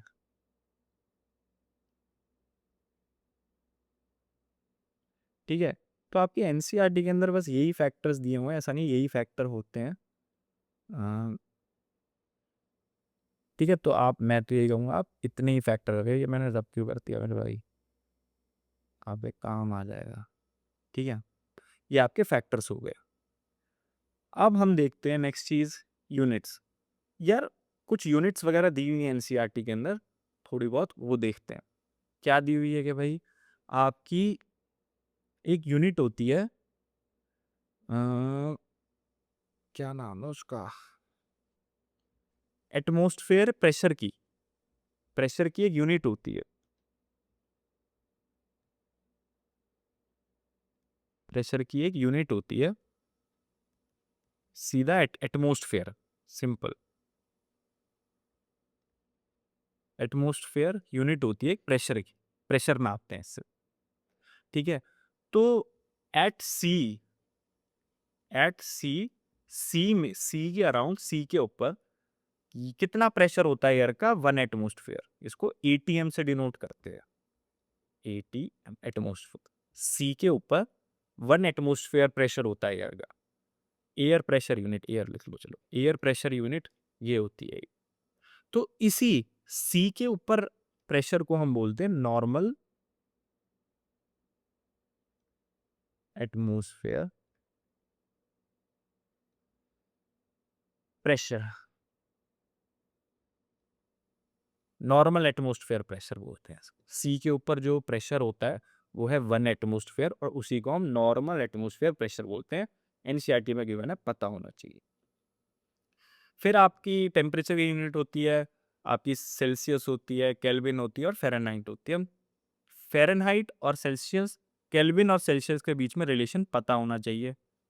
kelvin is equal to 273 plus C. इसी को एब्सोल्यूट जीरो बोलते हैं, जो हमने पीछे देखा था, एब्सोल्यूट जीरो टेम्परेचर। स्पेस के अंदर यही टेम्परेचर होता है। और फ़ारेनहाइट के क्या होता है? Fahrenheit is equal to 9/5 C plus 30। ठीक है मेरे दोस्तों, ये दोनों रिलेशन पता होना चाहिए। हाँ, केल्विन और फ़ारेनहाइट के बीच का नहीं, कोई ज़रूरत नहीं है, ये पता हो बहुत है, ठीक है। अब हमारे इसके अंदर एनसीईआरटी के अंदर कुछ यूनिट्स दी हुई हैं, ये मैं आई होप पता हो आप लोगों को। नहीं पता तो भाई इनको एक बार देख लेना, जैसे कुछ चीज़ें हो सकता है, जैसे वेट की, फ़ोर्स की यूनिट होती है, फ़ोर्स और वेट एक ही बात है, ठीक है। वेट एक तरह का फ़ोर्स ही है, तभी न्यूटन है इसकी। Volume cubic metre, density pascal. एक चीज़ पता होनी चाहिए, 1 मिलीलीटर इज़ इक्वल टू, ये भी एनसीईआरटी में गिवन है, is equal to 1 centimetre cube. ये वॉल्यूम, ये क्या है? वॉल्यूम की यूनिट है। तो ये है ना आपका वॉल्यूम क्या होता है? सेंटीमीटर क्यूब में नापा जाता है वॉल्यूम। सॉरी, मीटर क्यूब में नापा जाता है, बट यहाँ पे सेंटीमीटर का दिया हुआ है ना। तो ये पता होना चाहिए। इसका मतलब हम ये भी कह सकते हैं 1 litre is equal to 1000 centimetre cube, क्योंकि 1 मिलीलीटर भी 1 litre is equal to 1000 millilitre ऐसा लिखिए। तो ये चीज़ें पता होनी चाहिए आपको थोड़ा सा ना, ये यूनिट्स अगर नहीं पता है देख लो, पता है तो वेल एंड गुड, फिर भी देख लो। ठीक है दोस्तों, तो आगे देखते हैं। दोस्तों, अभी हमने देखा कि मैटर की स्टेट्स क्या हैं। हमने क्लासिफाई करी उनकी states on the basis of arrangement of their particles, particles पास हैं या दूर। तो मैटर्स को हम और भी तरीके से देख सकते हैं, ऑन द बेसिस ऑफ कि उनका पार्टिकल्स कैसे बने हैं, किस किस चीज से बने हैं, प्योर है या फिर दो तीन चीजों से मिलके बने हैं। उस बेसिस पे हम मैटर को देख सकते हैं दो तरीके से, मैटर प्योर सब्सटेंस और मिक्सचर। ये दो कैटेगरीज में और डिवाइड कर सकते हैं मैटर। चलो दोनों को एक बार देखते हैं। हम बात करते हैं अगर प्योर सब्सटेंस की, तो यार प्योर सब्सटेंस हम कह सकते हैं वो चीज होती है जिसको फर्दर डिवाइड ना करना, बट फर्दर फिजिकल मेथड से डिवाइड ना करा जा सके। मतलब उसकी कोई पर्टिकुलर आइडेंटिटी है कि अगर मैं बोलूँ आयरन, अब आयरन की एक अपनी आइडेंटिटी है, आयरन आयरन है, इसको आप फर्दर किसी और चीज में डिवाइड नहीं कर सकते। ठीक है, आयरन आयरन है तो एक प्योर सब्सटेंस है। फॉर एग्जाम्पल अगर मैं बोलूँ आपका Na सोडियम, अब भाई सोडियम तो सोडियम है, सोडियम को आप डिवाइड करके कोई नई चीज नहीं निकाल सकते। तो ये होते हैं प्योर सब्सटेंसेस। प्योर सब्सटेंस हम दो चीजों को कह सकते हैं, एक तो होते हैं एलिमेंट, जो मैंने आयरन और ये सोडियम की बात करी, और एक होते हैं कंपाउंड। ठीक है, दोनों ही आपको पता है और दोनों ही प्योर सब्सटेंसेस होते हैं। एलिमेंट को फर्दर डिवाइड नहीं करा जा सकता, खुद की एक आइडेंटिटी होती है। कंपाउंड को हम कुछ केमिकल तरीकों से फर्दर डिवाइड तो कर सकते हैं अलग अलग एलिमेंट में, बट उनके हम कंपाउंड का मॉलिक्यूल अगर देखें तो वो एक पर्टिकुलर अपनी आइडेंटिटी है इसकी भी। मतलब इसके अंदर कुछ भी है, मान लो अगर मैं बोलूँ NaCl सॉल्ट, तो अब NaCl अलग अलग आइडेंटिटी नहीं है, एक ही आइडेंटिटी, अलग अलग प्रॉपर्टी शो नहीं करता। ये Na की अलग कर रहा है, Cl की अलग कर रहा है, अपनी खुद की प्रॉपर्टीज शो करता है। तो इसलिए ये भी प्योर सब्सटेंस है। ये आपके प्योर सब्सटेंस होते हैं, एलिमेंट एंड कंपाउंड। अब हम बात करते हैं मिक्सचर्स की। ठीक है, तो मिक्सचर्स को आगे देखते हैं।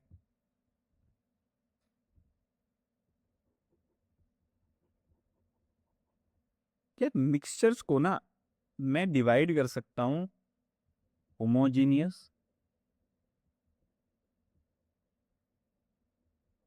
और हेटेरोजीनियस में।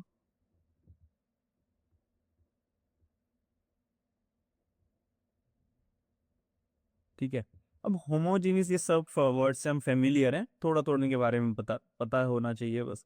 होमोजीनियस यार वो होते हैं जो ढंग से, जो दे आर वेरी मिसेबल, ढंग से मिक्स हो जाते हैं, पार्टिकल्स आपको दिखेंगे नहीं और ढंग से मिक्स हो जाएंगे, और सेम कॉम्पोजिशन में होते हैं। कॉम्पोजिशन कॉम्पोजिशन सेम होती है थ्रू आउट द सॉल्यूशन। मतलब सॉल्यूशन के एक पार्ट के अंदर अगर 2:1 में मिले हुए हैं, तो यहाँ भी 2:1 में मिले होंगे, ढंग से मिल जाते हैं, कहने का मतलब ये। अ, ठीक है, अब होमोजीनियस, अब हेट्रोजीनियस कौन से होते हैं, इसी का ऑपोजिट, कि भाई ढंग से नहीं मिलते, कॉम्पोजिशन काफी बार सेम नहीं होती है ना, ये सब चीजें जो ढंग से नहीं मिलते, मोटा मोटा बोले तो ये होमोजीनियस ढंग से मिल जाते हैं, ढंग से नहीं मिलते। फॉर एग्जाम्पल अगर मैं बोलूँ तो सॉल्ट, सॉल्ट और वाटर, सॉल्ट वाटर सॉल्यूशन, ये इसको बोल दूं मैं मड वाटर, मड वाटर, है ना, फॉर एग्जाम्पल। अब इनके भी, ये भी फर्दर डिवाइडेड है, किस किस चीज में डिवाइडेड है, होमोजीनियस डिवाइडेड नहीं है, इनकी भी कैटेगरी है, इसको डिवाइड नहीं करते दोस्त, है ना, इसकी भी अपनी कैटेगरी है। किस किस के क्या क्या है ये, होमोजीनियस सॉल्यूशंस और अलॉय। होमोजीनियस जो मिक्सचर्स होते हैं ज़्यादातर वो सॉल्यूशंस कहलाते हैं, और कुछ हम अलॉयज भी बना सकते हैं। ये दो एग्जांपल्स है होमोजीनियस के, ज़्यादातर सॉल्यूशंस होते हैं और कुछ हम अलॉयज भी बना सकते हैं। हेट्रोजीनियस के अंदर भाई, हेट्रोजीनियस के अंदर भी दो एग्जांपल्स हैं, दो टाइप्स हैं, एक होते हैं कॉलॉइड्स और एक होते हैं आपका सस्पेंशंस। ठीक है, अब हम पहले इन दोनों को देखते हैं कि होमोजीनियस के अंदर जो दो चीज़ हमने देखी, सॉल्यूशंस और अलॉय, इनको देखते हैं। देखिए यार, बेसिक सा डिफरेंस है। सॉल्यूशन का एग्जांपल अगर मैं दूं तो वो salt water, sugar water, sugar solution, water के अंदर सॉल्ट सॉल्यूशन, तो मतलब जो आपको मिक्सेबल, बहुत आराम से मिक्सेबल लिक्विड्स दिख रहे हैं अपने आसपास, वो सॉल्यूशंस है। ठीक है, अब इनकी कुछ प्रॉपर्टीज हैं, वो ध्यान हम रख लो। क्या है कि भाई इसका जो पार्टिकल साइज है, पार्टिकल साइज है ना जो उसका, वो आपका छोटा है 1 नैनोमीटर से, 1 नैनोमीटर से छोटा होता है पार्टिकल साइज। चीनी को मिलाओगे पानी में तो चीनी के पार्टिकल्स इतने छोटे होंगे आपके, और इसको, इसका यूनिट क्या होता है, 10⁹ ये आपका डायामीटर है। क्या है आपका डायामीटर, ठीक है, याद रखना, रेडियस नहीं। तो ये छोटी छोटी इंफॉर्मेशन होती है, इनसे क्वेश्चन बन जाते हैं। पार्टिकल साइज इतना होता है सॉल्यूशंस के अंदर। दूसरी बात भाई, ये टिंडल इफेक्ट नहीं दिखाता।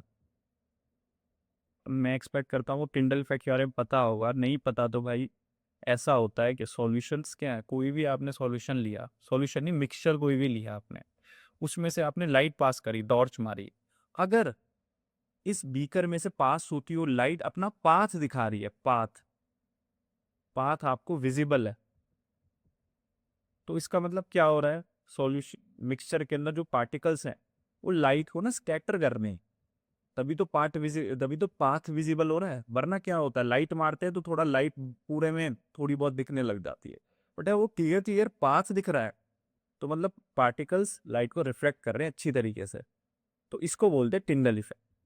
तो यहाँ पे टिंडल इफेक्ट नहीं दिखता, क्यों, पार्टिकल्स बहुत छोटे हैं मेरे भाई, इतने छोटे हैं कि लाइट को स्कैटर नहीं कर रहे।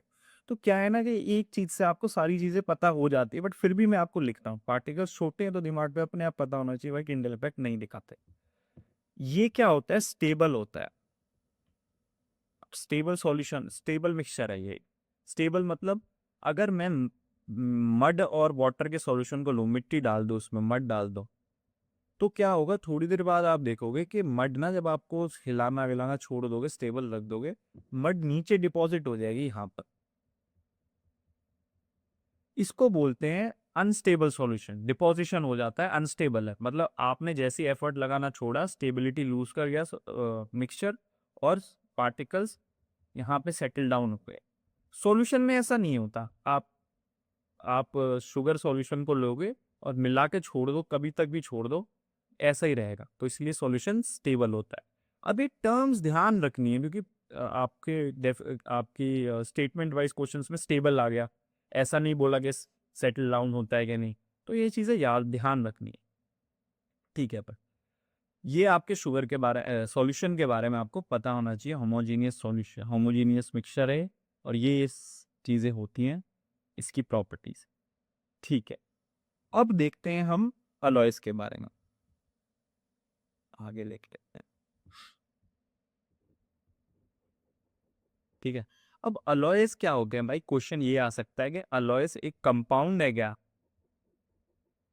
आप कहोगे अगर आपने थोड़ा बहुत पढ़ी है केमिस्ट्री, कंपाउंड क्या होते हैं? कंपाउंड वो होते हैं, प्योर पार्टिकल्स होते हैं, प्योर सब्सटेंस होते हैं। मतलब कि उनके अंदर जो भी एलिमेंट है, जो भी एलिमेंट के एटम है, जैसे NaCl का दोबारा एग्जांपल ले लूँ, तो Na अलग प्रॉपर्टी नहीं शो करेगा, Cl अलग प्रॉपर्टी नहीं शो करेगा। ये अपनी खुद की एक नई प्रॉपर्टी शो करेंगे दोनों मिलके, मतलब एक सेपरेट आइडेंटिटी है, ये अपनी खुद की आइडेंटिटी है इनकी। ठीक है, वो प्योर सब्सटेंस होते हैं। तो अलॉय भी दो चीज़ों से मिलके बनता है। मान लो मैं बात करता हूँ आपके कॉपर की, मैं आपके ब्रास की बात करता हूँ, सॉरी, तो ब्रास की बात करता हूँ। अब ब्रास के अंदर आपका क्या होता है? कॉपर, है ना, और जिंक। ठीक है, ये ब्रास के अंदर होता है। अब अगर ये दोनों चीज आपके अलॉय के अंदर है और ये दोनों गर्म करके बनाए जाते हैं, दोनों को पिघलाते हैं और डालते हैं, आपके दिमाग में पक्का है कि यार ये तो कंपाउंड है, दो चीज मिल रही हैं और हम उसको केमिकल चेंज के तरीके से बना रहे हैं, दोनों को हीट कर रहे हैं, मिक्स कर रहे हैं, तो दोनों की प्रॉपर्टी मिल जाएगी। पर ऐसा नहीं होता, याद रखना। अलॉय एक मिक्सचर है, होमोजीनियस मिक्सचर, कंपाउंड नहीं है, याद रखना। ये एक मिक्सचर है। क्यों? क्योंकि अलॉय इन दोनों की आइडेंटिटी शो करता है, कॉपर की भी और जिंक की भी। हालांकि ये एक पर्टिकुलर रेशियो में, और अलॉय को आप अलग अलग रेशियोज में बना सकते हो, उसकी कोई आइडेंटिटी थोड़ी है। अगर मार्केट में जाके बोले अलॉय देना, वो कहाँ से देंगे? क्योंकि अलॉय तो अलग अलग रेशियो में बनता है। कॉपर जिंक का कुछ रेशियो में बन रहा है, और किसी का कॉपर टिन का एक कोई अलॉय बन रहा है, अलग अलग रेशियोज में बन रहा है, तो उनकी कॉम्पोजिशन भी सेम नहीं होती, भी सेम नहीं होती। ना ही सेम आइडेंट प्रॉपर्टीज दिख, ना ही दोनों मिलके एक नई प्रॉपर्टी दिखाते, ना ही कॉम्पोजिशन सेम होती। इसलिए अलॉयज आपके कंपाउंड नहीं है, मिक्सचर है, याद रखो। ठीक है भाई, अब हम बात करते हैं किसकी? हम बात कर सकते हैं अब आपके हेट्रोजीनियस की। उसके अंदर क्या क्या था? दो चीज थी, कोलॉइड, और क्या था आपका? सस्पेंशन। ठीक है दोस्तों, कोलॉइड और सस्पेंशन। अब इन दोनों में क्या डिफरेंस है? कोलॉइड के जो पार्टिकल्स हैं वो स्मॉल होते हैं compare to suspension, large particles होते हैं। पहले मैं एग्जांपल देता हूँ, कोलॉइड जैसे कि मिल्क हो गया, मान लो मिल्क के अंदर फैट पार्टिकल्स होते हैं ना, पानी के अंदर फैट पार्टिकल्स होते हैं, वो कोलॉइड ही हो गया। आपको पता होना चाहिए, नहीं पता तो बता दो, मिल्क एक कोलॉइड है। पानी के अंदर फैट पार्टिकल्स होते हैं, जब पनीर हम निकाल लेते हैं तो फैट पार्टिकल सारे इकट्ठे होकर बाहर आ जाते हैं, पनीर की फॉर्म में बच जाता है आपका वे, जिसको हम पनीर का पानी बोलते हैं। तो वो ये होता है। तो उसके पार्टिकल स्मॉल होते हैं, नॉट विजिबल। और सस्पेंशन एग्जांपल मड वाटर ले लो। ठीक है, इसके पार्टिकल विजिबल होते हैं। ठीक है मेरे भाई, ये टिंडल इफेक्ट दिखाता है, टिंडल दिखाता है, ये भी टिंडल दिखाता है। ठीक है, अब ये थोड़ा सा वो, इसके पार्टिकल सीन नहीं है, बट टिंडल फिर भी दिखा रहा है। इतने छोटे भी नहीं है कि टिंडल इफेक्ट ना दिखाए। तो फिर यहाँ से एक बात और समझ आनी चाहिए, सॉल्यूशन से अगर, क्योंकि कोलॉइड सॉल्यूशन जैसा ही लगता है कहीं ना कहीं, क्योंकि इनके पार्टिकल्स सेम है, दोनों के पार्टिकल्स भी दिख रहे हैं, प्रॉपर मिक्सचर लग रहे हैं।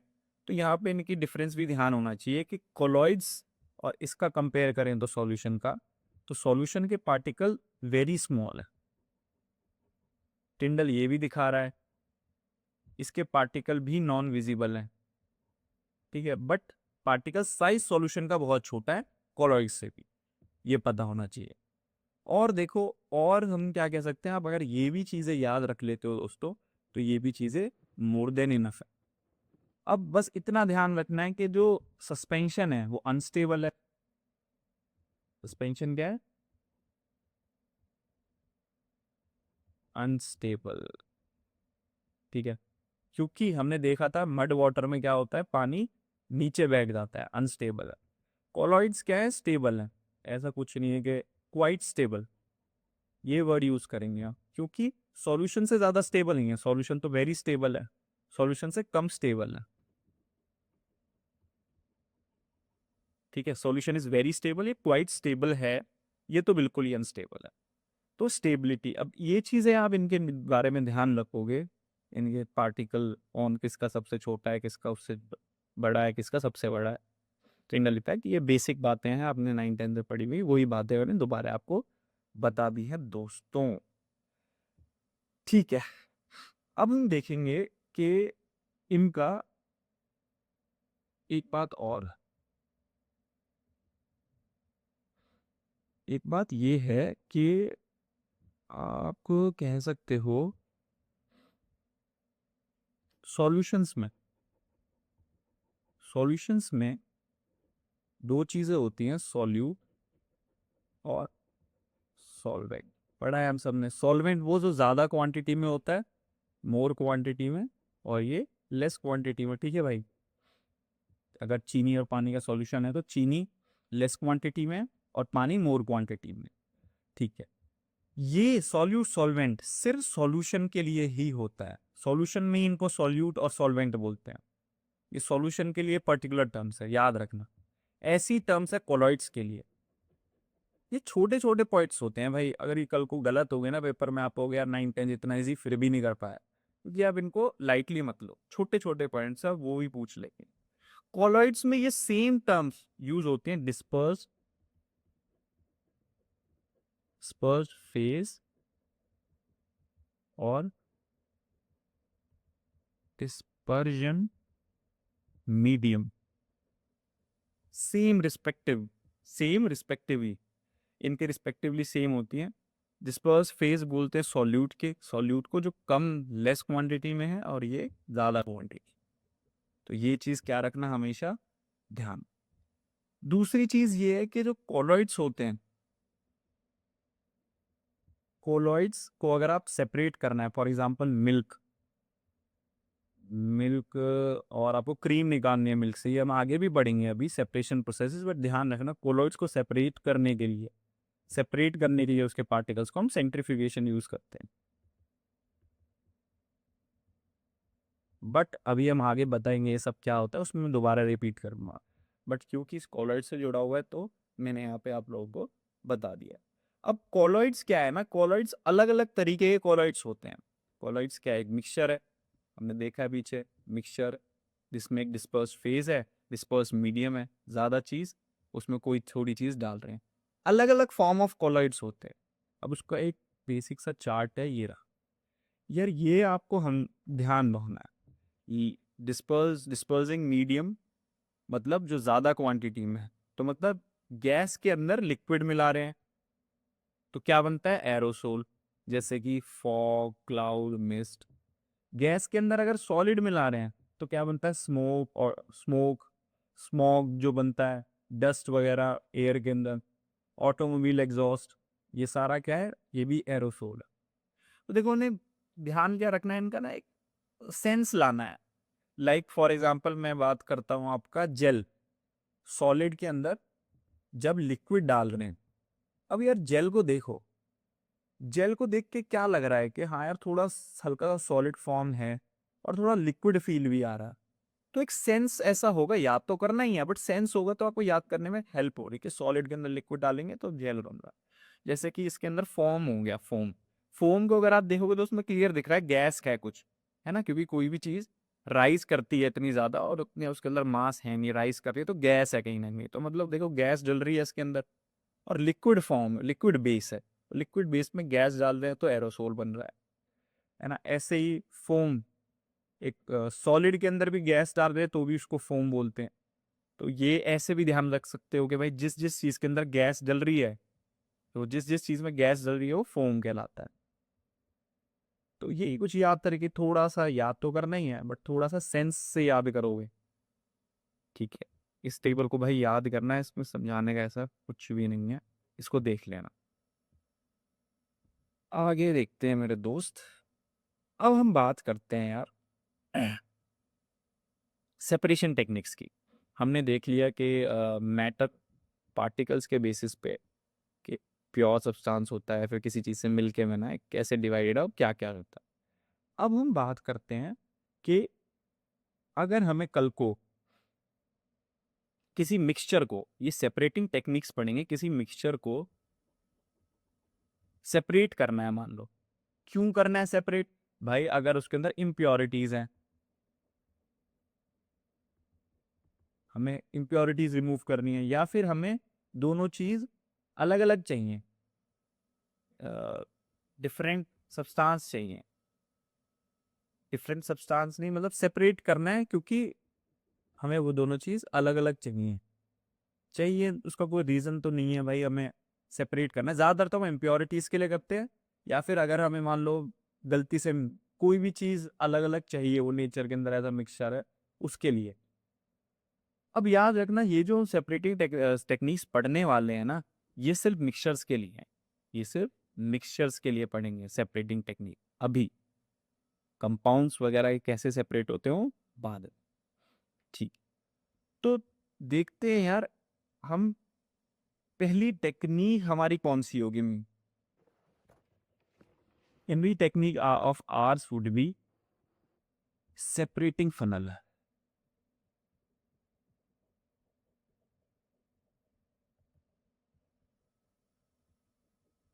अब सेपरेटिंग फनल क्या होता है, एक मेरे पास इसकी इमेज है, ये देखो।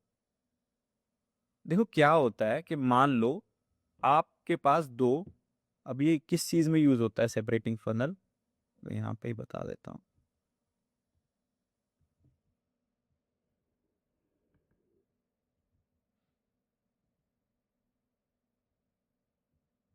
आपके पास दो इमिसिबल लिक्विड है, अगर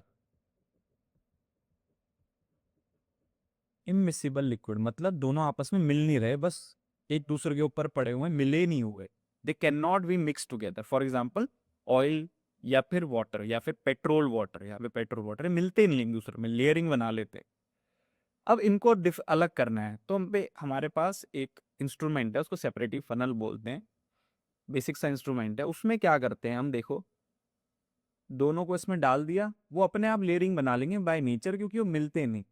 तो हम क्या करेंगे, एक लेयर को नीचे से पोर आउट कर देंगे, एक टैप टैप के थ्रू, लाइक या तो कोई बटन या टैप के नीचे से खोल दिया, पोर आउट कर लिया उसको दूसरे बीकर के अंदर, जब तक कि ये यहां तक खत्म नहीं हो जाता, पूरा खत्म होते हमने टैप बंद कर दिया टाइम से। तो दोनों चीज सेपरेट होगी, पानी यहाँ आ गया, पेट्रोल ऊपर रह जाएगा, फिर पेट्रोल को किसी में निकाल लो, सिंपल सा मेथड है। ठीक है, सेपरेटिंग फनल ऐसा कुछ दिखता है। नेक्स्ट चीज देखें, सेकंड सब्लिमेशन।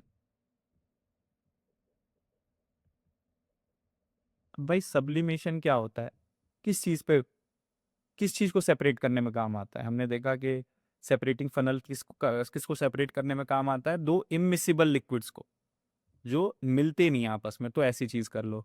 अब इसका एग्जाम्पल भी अगर मैं दूं, इनमें से किसको, जैसे कि पेट्रोल और वाटर को तो करते हैं, और किसको करते हैं इस प्रोसेस से, आयरन फ्रॉम आयरन हो, कुछ टाइप ऑफ आयरन, ऐसा नहीं सभी हो जाते हैं, कुछ केसेस में इसी तरीके से आयरन ओर में से, मान लो यहाँ पे आयरन है, तो सारी इम्प्योरिटीज को रिमूव कर लिया, जरूर नहीं गोल होता है, स्क्वायर हो, कोई भी शेप हो मान लो, इम्प्योरिटीज को इसी तरह से मेल्ट करते हैं, पहले इस पूरे को मेल्ट करेंगे, और इम्प्योरिटीज को पहले नीचे जाने देंगे और बचा हुआ आयरन को रोक लेंगे। ऐसी इंस्ट्रूमेंट में सेपरेटिंग पर जरूर नहीं है इसी शेप का दिखे, उनके अलग होते हैं, बट तरीका यही होता है। आयरन फ्रॉम आयरन और भी इससे सेपरेट हो जाता है। ये चीज़ें इंपॉर्टेंट है, मैं जो भी इस लेक्चर में बता रहा हूँ ये सब एनसीईआरटी और आपके एग्जाम में पूछे गए सोर्सेज से ड्राइव्ड है। ठीक है, आगे देखते हैं। हम बात कर रहे हैं कि सब्लिमेशन किस चीज़ में काम आती है, ये सेपरेटिंग टेक्निक किस चीज़ में काम आती है। पहली बात तो ये ये ऐसी सेपरेशन टेक्निक है जो एक property of matter, property of substance को यूज करती है। कुछ सब्सटेंस की प्रॉपर्टी होती है कि वो डायरेक्ट सॉलिड से गैस बन जाते हैं, डायरेक्ट डायरेक्ट हीट प्रोवाइड करते ही डायरेक्ट सॉलिड से गैस बन जाते हैं, तो उस प्रॉपर्टी को यूज करता है सब्लिमेशन। मान लो तो क्या होता है कि मान लो कोई सॉल्यूशन है आपका, मान लो कैम्फर, कैम्फर और सॉल्ट का सॉल्यूशन, सॉल्ट का मिक्सचर है, सॉरी सॉल्यूशन बोल रहा हूँ मैं।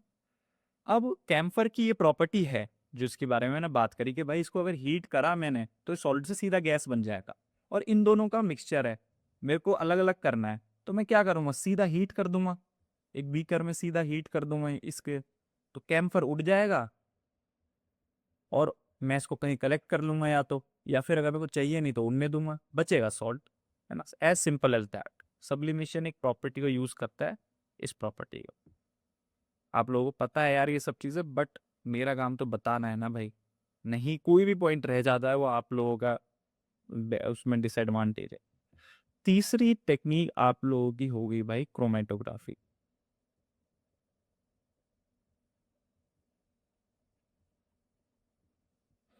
क्रोमेटोग्राफी किस चीज पे काम करती है? क्रोमेटोग्राफी काम करती है आपका, फॉर एग्जाम्पल आपको इंक, इंक निकालनी है डाई, डाई प्लस वाटर के सॉल्यूशन से, इंक निकालनी है डाई से। अब डाई क्या होती है, ब्लैक कलर की डाई होती है, उसमें ब्लू ब्लैक इंक होती है, सॉरी मैंने उल्टा उल्टा बोल रहा हूँ क्या, सॉरी मैं कह रहा था, नहीं, इंक में डाई और वाटर होता है, इंक होती है जो आपकी पेन या किसी चीज की भी इंक, उसमें क्या होता है, डाई प्लस वाटर। अब ये टेक्निक यूज करती है एब्जॉर्प्शन,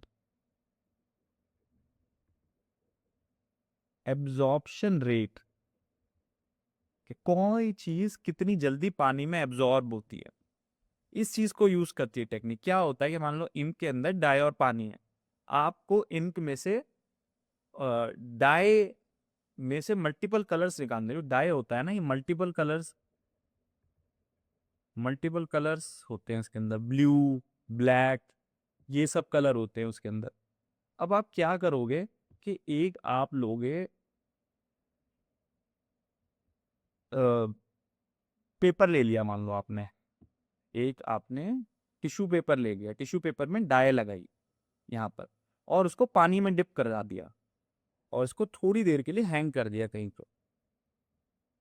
अब क्या होगा, धीरे धीरे आप इसको 1-2 घंटे 4-5 घंटे के लिए छोड़ोगे, तो ना ये टिश्यू पेपर जो है यहाँ पे आपकी इंक है, आप इस टिश्यू पेपर को देखोगे वो ना कुछ ऐसा दिखेगा, इस तरीके का।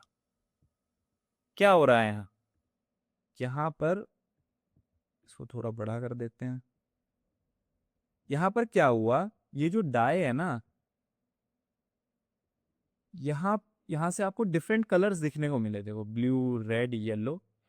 हुआ क्या, हर कलर की अपनी एब्जॉर्प्शन रेट है, कोई पानी में जल्दी एब्जॉर्ब हो जाता है, कोई लेट एब्जॉर्ब होता है, तो जो जल्दी एब्जॉर्ब हो रहा है वो अपना कलर जल्दी दिखा रहा है, जो थोड़ा सा लेट हो रहा है वो देखो लेट निकल रहा है, और जो सबसे लेट हो रहा है वो सबसे लेट निकल रहा है, लेयर्स ऑफ कलर में। ये है सेपरेशन टेक्निक, कि किसी भी चीज में अगर different absorption of water rat है तो उसमें आप ये प्रॉपर्टी ये टेक्निक ऑफ सेपरेशन लगा सकते हैं। एक एग्जांपल हो गया कि आप में इंक में से इंक के अंदर डाई और वाटर का सॉल्यूशन होता है, तो डाई को आपने डिफरेंट एब्जॉर्प्शन रेट के कलर से, उसके अंदर डिफरेंट कलर्स हैं उसमें डिफरेंट एब्जॉर्प्शन रेट है, तो आपने सेपरेशन दिखा दी कलर्स की। अब ये किस चीज में यूज होता है भाई, एप्लीकेशंस कहाँ कहाँ यूज होता है, ये यूज होता है आपका ड्रग टेस्ट करने में फ्रॉम ब्लड, और कहाँ यूज होता है, पिगमेंट फ्रॉम नेचुरल कलर्स, जैसे कि अभी हमने कलर दिखाया, ऐसे किसी भी एक कलर में अगर दो किसी अलग अलग पिगमेंट से निकल के बनाया था, पिगमेंट फ्रॉम नेचुरल कलर, इन चीजों के अंदर क्रोमेटोग्राफी यूज। ठीक है मेरे भाई, नेक्स्ट देखते हैं। नेक्स्ट है भाई आपका डिस्टिलेशन। भाई डिस्टिलेशन उन लिक्विड्स को सेपरेट करने के लिए यूज होता है जिसके अंदर डिफरेंट बॉइलिंग पॉइंट के लिक्विड्स होते हैं, मतलब कॉन्स्टिट्यूएंट पार्टिकल्स होते हैं, कॉन्स्टिट्यूएंट लिक्विड्स। एक मिक्सचर है ना वो, तो उसके अंदर डिफरेंट लिक्विड्स है, तो हर किसी डिफरेंट लिक्विड का अपना बॉइलिंग पॉइंट है, तो उसमें यूज होता है। खैर नॉर्मल डिस्टिलेशन तो दो ही लिक्विड्स के लिए यूज होता है ज़्यादातर, दो ही टू डिस ये के टू लिक्विड्स, एक मिक्सचर तो दो लिक्विड से मिलके बना है, ये उसके लिए यूज होता है ज़्यादातर, और दोनों का अलग बॉइलिंग पॉइंट है। तो क्या करते हैं भाई, कुछ नहीं, इसको बॉयल अगर हमने कराया है एक लिक्विड को जिसमें दो, एक मिक्सचर को जिसमें दो लिक्विड हैं, तो मान लो जैसे ही बॉयल करा, मतलब हीट दे रहे हैं, जैसे ही टेम्परेचर 80 डिग्री पहुंचा, एक लिक्विड इवेपोरेट हो गया, और उस इवेपोरेट लिक्विड को हमने ट्यूब के थ्रू कहीं और स्टोर करके, और बचा हुआ जो लिक्विड है उसका भाई बॉइलिंग पॉइंट अभी आया नहीं, मान लो 100 डिग्री पे होता है बॉयल, तो वो यहाँ बचा रह गया, हमने हीट कर दी बंद, दोनों लिक्विडों के अलग। तो मतलब बॉइलिंग पॉइंट को यूज करते हैं डिस्टिलेशन में। एक बॉयल हो गया अब जल्दी, उसको हमने अलग स्टोर कर लिया उसकी स्टीम को, फिर उसको ठंडा करके उसको निकाल लिया, और जो बच गया वो अलग रह गया, तो दोनों सेपरेट हो गए इस तरीके से। अब इसके एग्जाम्पल क्या है, आप इसके अंदर एल्कोहल और वाटर को कर सकते हो अलग, दोनों का अलग अलग बॉइलिंग पॉइंट है, ठीक है। और इसमें एसीटोन वाटर को,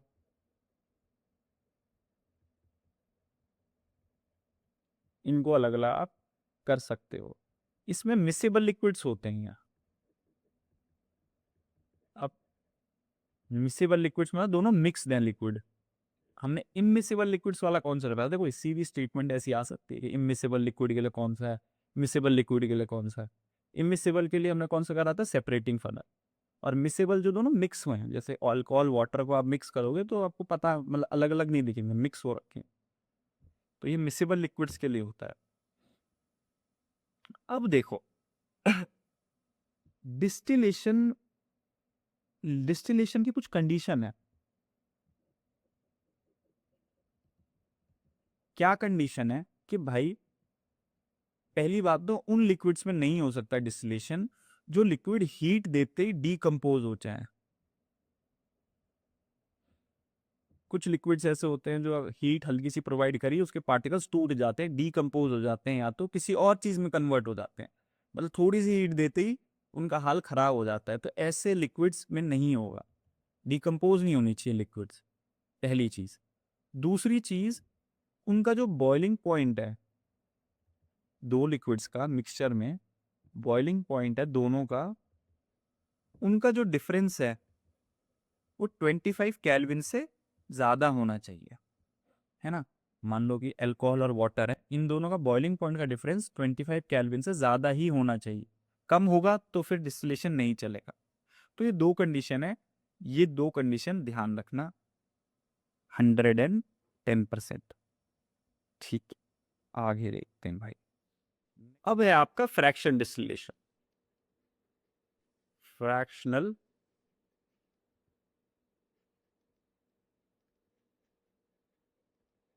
डिस्टिलेशन। अब डिस्टिलेशन से ये थोड़ा सा अलग है, क्या अलग है, सबसे इंपॉर्टेंट पॉइंट ये है कि डिस्टिलेशन में क्या था कि कोई जो जो मिक्सचर हम अलग अलग करना चाह रहे हैं उन दोनों का टेम्परेचर 25 केल्विन से ज़्यादा नहीं होना चाहिए। अब भाई अगर कोई ऐसा ऐसा मिक्सचर मिलेगा जिनका है ज़्यादा, मतलब उनका मिक्सचर 25 केल्विन से ज़्यादा ही होना चाहिए, ठीक है, अगर है तो डिस्टिलेशन करा लेंगे, बट अगर नहीं है तो 25 केल्विन से कम है तो नहीं हो सकता नॉर्मल डिस्टिलेशन, तो काम आता है फ्रैक्शनल डिस्टिलेशन। तो फ्रैक्शनल डिस्टिलेशन के अंदर 25 केल्विन से नीचे होना चाहिए टेम्परेचर, जो भी मिक्सचर में लिक्विड्स हैं उन, पहली बात तो ये, ठीक है। अब इसके अंदर एक एडिशनल इंस्ट्रूमेंट लग जाता है, होता बिल्कुल वैसा ही है दिखने में, वो है बिल्कुल ऐसा ही फ्रैक्शनल डिस्टिलेशन, बट एक एडिशनल इंस्ट्रूमेंट लग जाता है जिसको बोलते हैं फ्रैक्शनेटिंग,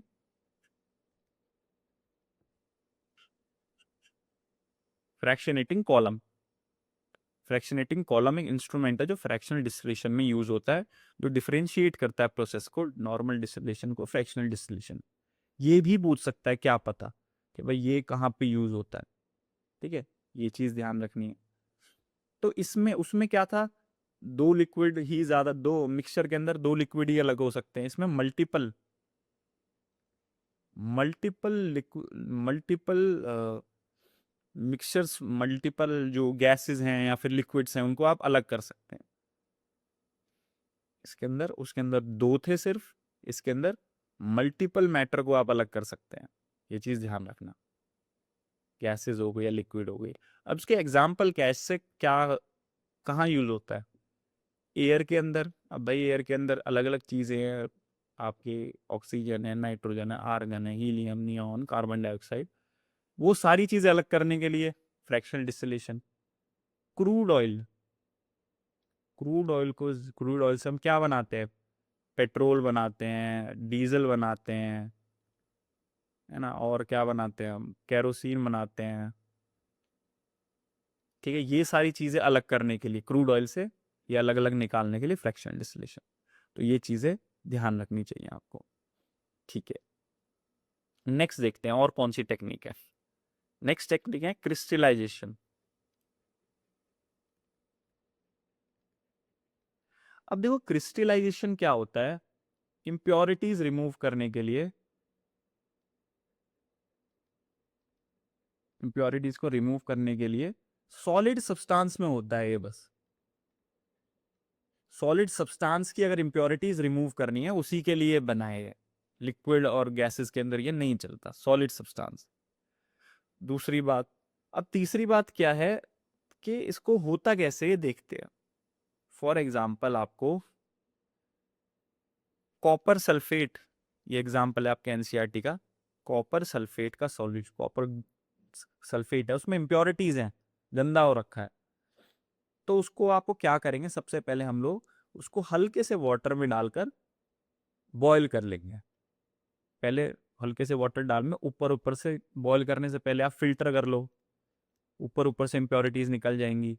फिर फिल्टर करने के बाद उसको बॉईल करो, तो ये इसमें जब तक डिजोल्व ना हो जाए, सैचुरेटेड ना हो जाए, सैचुरेट करो उसे। ऐसे याद नहीं करना, मैं आपके लिए बता रहा हूँ होता कैसे। बॉईल करके इसमें मिक्स हो जाएगा, पूरा सैचुरेट हो जाएगा। अब मिक्स होने के बाद इसको आप थोड़ा और बॉईल करेंगे। थोड़ा और बॉईल करने के बाद आप इसको एक क्लोथ में, जब इसका पानी थोड़ा कम कर देंगे, इसको हल्का सा कंसेंट्रेट कर देंगे। बॉईल करने के बाद थोड़ा पानी इवेपोरेट हो जाएगा, थोड़ा और गाढ़ा हो जाएगा, कंसेंट्रेट होने के बाद इसको निकाल के क्लोथ में लपेट के रख दो। एक दो दिन के लिए, एक दिन के लिए, एक दो दिन के लिए आप देखोगे क्लोथ को हटा के तो क्रिस्टल्स निकल के आएंगे, प्योर क्रिस्टल्स। और ड्राइंग मेरी इतनी अच्छी नहीं है, ऐसे होते क्रिस्टल्स, प्योर क्रिस्टल्स निकल के आएंगे कॉपर सल्फेट के। तो ऐसी होती है कुछ टेक्निक सॉलिड्स की इम्प्योरिटीज रिमूव करने के लिए। अब इसके अंदर किस किस चीज को आप कर सकते हैं, आप इसमें कॉपर सल्फेट को कर सकते हैं। एग्जांपल्स बता रहा हूँ जो आपके एनसीईआरटी में भी है और पता भी होना चाहिए। सॉल्ट, सॉल्ट के लिए यूज होता है ये, जो हम ओशन से सॉल्ट कर निकालते हैं। और किसके लिए, आपका एलम के लिए, जो आपकी फिटकरी होती है ना। फिटकरी आपने कभी यूज करी है क्या भाई, शेव वगैरह तो करते होंगे, अगर कट लग जाते हैं तो सबने करी होगी कभी ना कभी, या फिर अपने लोकल नाई पे कभी गए हो तो उसने करी होगी। ठीक है, तो एलम, ये सब चीज़ों के लिए आपका क्रिस्टलाइजेशन यूज होता है।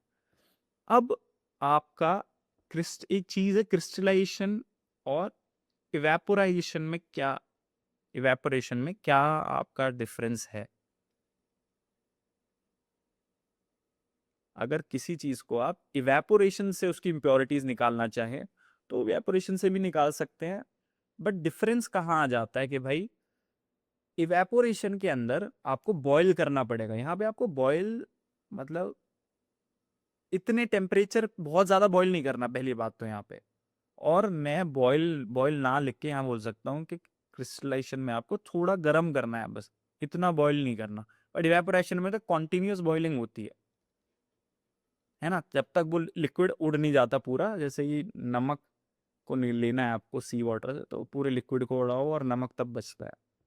तो कंटिन्यूस बॉइलिंग की वजह से क्या होगा, कुछ सब्सटेंस डीकम्पोज हो सकते हैं जिनकी भाई हीट रेजिस्टेंस नहीं है इतनी, है ना, उनके पार्टिकल्स ब्रेक डाउन हो सकते हैं, जिसको आप प्योरीफाई करना चाह रहे हो वही टूट गया, क्या फायदा। तो एक तो ये डिसएडवांटेज है इसका। और कभी कभी कुछ सब्सटेंस जैसे कि शुगर, अगर शुगर को पानी में डालो और मतलब शुगर को ऐसे डिजोल्व कर दो, मिलाओ मत, और कोशिश करो, एग्जाम्पल दे रहा हूँ मैं शुगर, वैसे आप ऐसा करोगे नहीं, पागल बनती है। तो कुछ सब्सटेंस क्या हो जाते हैं, दे गेट चार्ड, मतलब जल जाते हैं थोड़ा, तो एक तरह से हाँ डिकम्पोज ही हो जाता है। चार्ड मतलब थोड़ा जले से हो जाते हैं, थोड़ा खराब हो जाते हैं, अपनी आइडेंटिटी लूज कर देते हैं। तो ये डिसएडवांटेज है इवेपोरेशन का। तभी हम ज्यादातर प्रेफर करते हैं सॉलिड सब्सटेंस के लिए क्रिस्टलाइजेशन। तो ये तो भाई कंटिन्यूस बॉइलिंग में खराब कर सकता है सब्सटेंस को। और क्या दिक्कत है इसमें कि ऐसा भी हो सकता है कि ये जो हमने फिल्टर करा था, मान लो यहाँ पे थोड़ा सा इम्प्योरिटीज को निकालने के लिए, तो कुछ सब्सटेंस अंदर ही रह सकते हैं यहाँ पर, पूरा फिल्टर नहीं हुआ। तो इवेपोरेट अगर आप करोगे, कंटिन्यूस बॉईल करोगे, तो वो सब्सटेंस कंटैमिनेट भी कर सकते हैं आपके प्योर सब्सटेंस को, जिसको आप प्योर निकालना चाह रहे हो।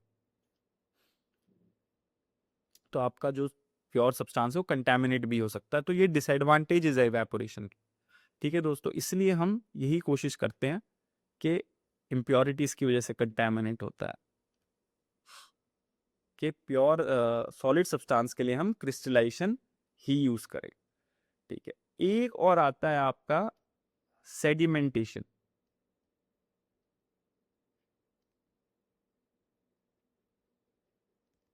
या फिर सिमिलर प्रोसेस है डीकैंटेशन। क्या होता है कि भाई मिट्टी और पानी है, मान लो मिट्टी और पानी है, उसमें आप, मिट्टी और पानी का सॉल्यूशन है, मिट्टी के पार्टिकल्स ऐसे ऐसे तैर रहे हैं पानी में, थोड़ी देर उसको रखा रहने दो। ये कौन से टाइप ऑफ सॉल्यूशन है, ये हेट्रोजीनियस सॉल्यूशन है, अभी मैंने पढ़ाया उसके टाइप। अगर देखें हेट्रोजीनियस सॉल्यूशन कौन सा सॉल्यूशन है, सस्पेंशन है मेरे भाई। तो मिट्टी नीचे थोड़ी देर बाद सेटल डाउन हो जाएगी, है ना, मिट्टी धीरे धीरे थोड़ी देर बाद सेटल डाउन हो जाएगी, बचेगा पानी। तो आप उस पानी को धीरे से बिना इसको हिलाए बहुत ज्यादा निकाल सकते हो किसी भी कंटेनर। ये भी तो एक फिल्ट्रेशन प्रोसेस ही हो गया। इसको बोलते हैं सेडिमेंटेशन, मिट्टी का नीचे बैठ जाना, इसको सेडिमेंटेशन बोलते हैं। और पानी को बाहर निकाल लेना, इसको डीकैंटेशन बोलते हैं। तो दोनों टर्म्स आप यूज करते हैं।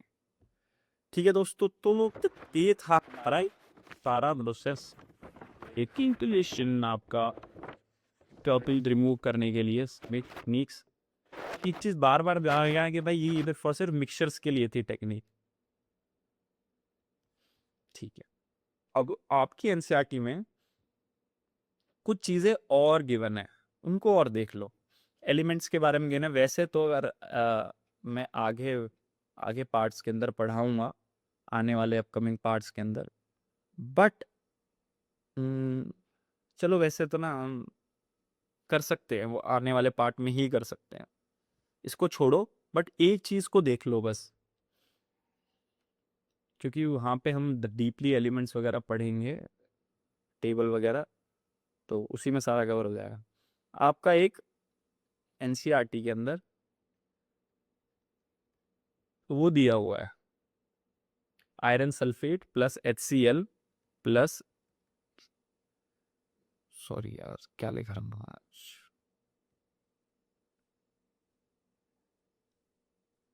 ठीक है।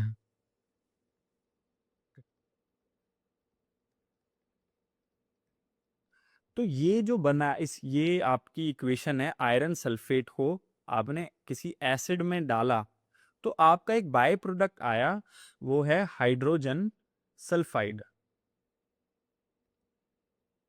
ठीक है, हाइड्रोजन सल्फाइड, इसकी स्मेल कैसी होती है, रॉटन एग जैसी। ये इंपॉर्टेंट है भाई। ठीक है, अगर आप आयरन सल्फाइड को आयरन सल्फाइड को एसिड में डालोगे, HCl या H2SO4 के साथ ही डाल के, यही आएगा H2SO4 के साथ भी, तो आपको एक बाय प्रोडक्ट मिलेगा जो हाइड्रोजन सल्फाइड है, उसकी स्मेल होती है रॉटन एग जैसी। ठीक है, तो ये इंपॉर्टेंट है थोड़ा सा, क्योंकि जो भी स्मेल्स वगैरह होती हैं वो पूछ लेते हैं। ये हो गया। अब यहाँ पे आपका ये वाला पार्ट खत्म होता है, कुछ चीज़ें और हैं वो हम देख लेते हैं। भाई आपको ना ये आपकी चार्ट थोड़ा गिवन था, इसका एक मैंने कट लिया है एनसीईआरटी में से। ये बॉइलिंग पॉइंट ध्यान रखने कि ऑक्सीजन का क्या है, आर्गन का क्या है और नाइट्रोजन क्या है, ठीक है, दिया हुआ है तो ध्यान रखने।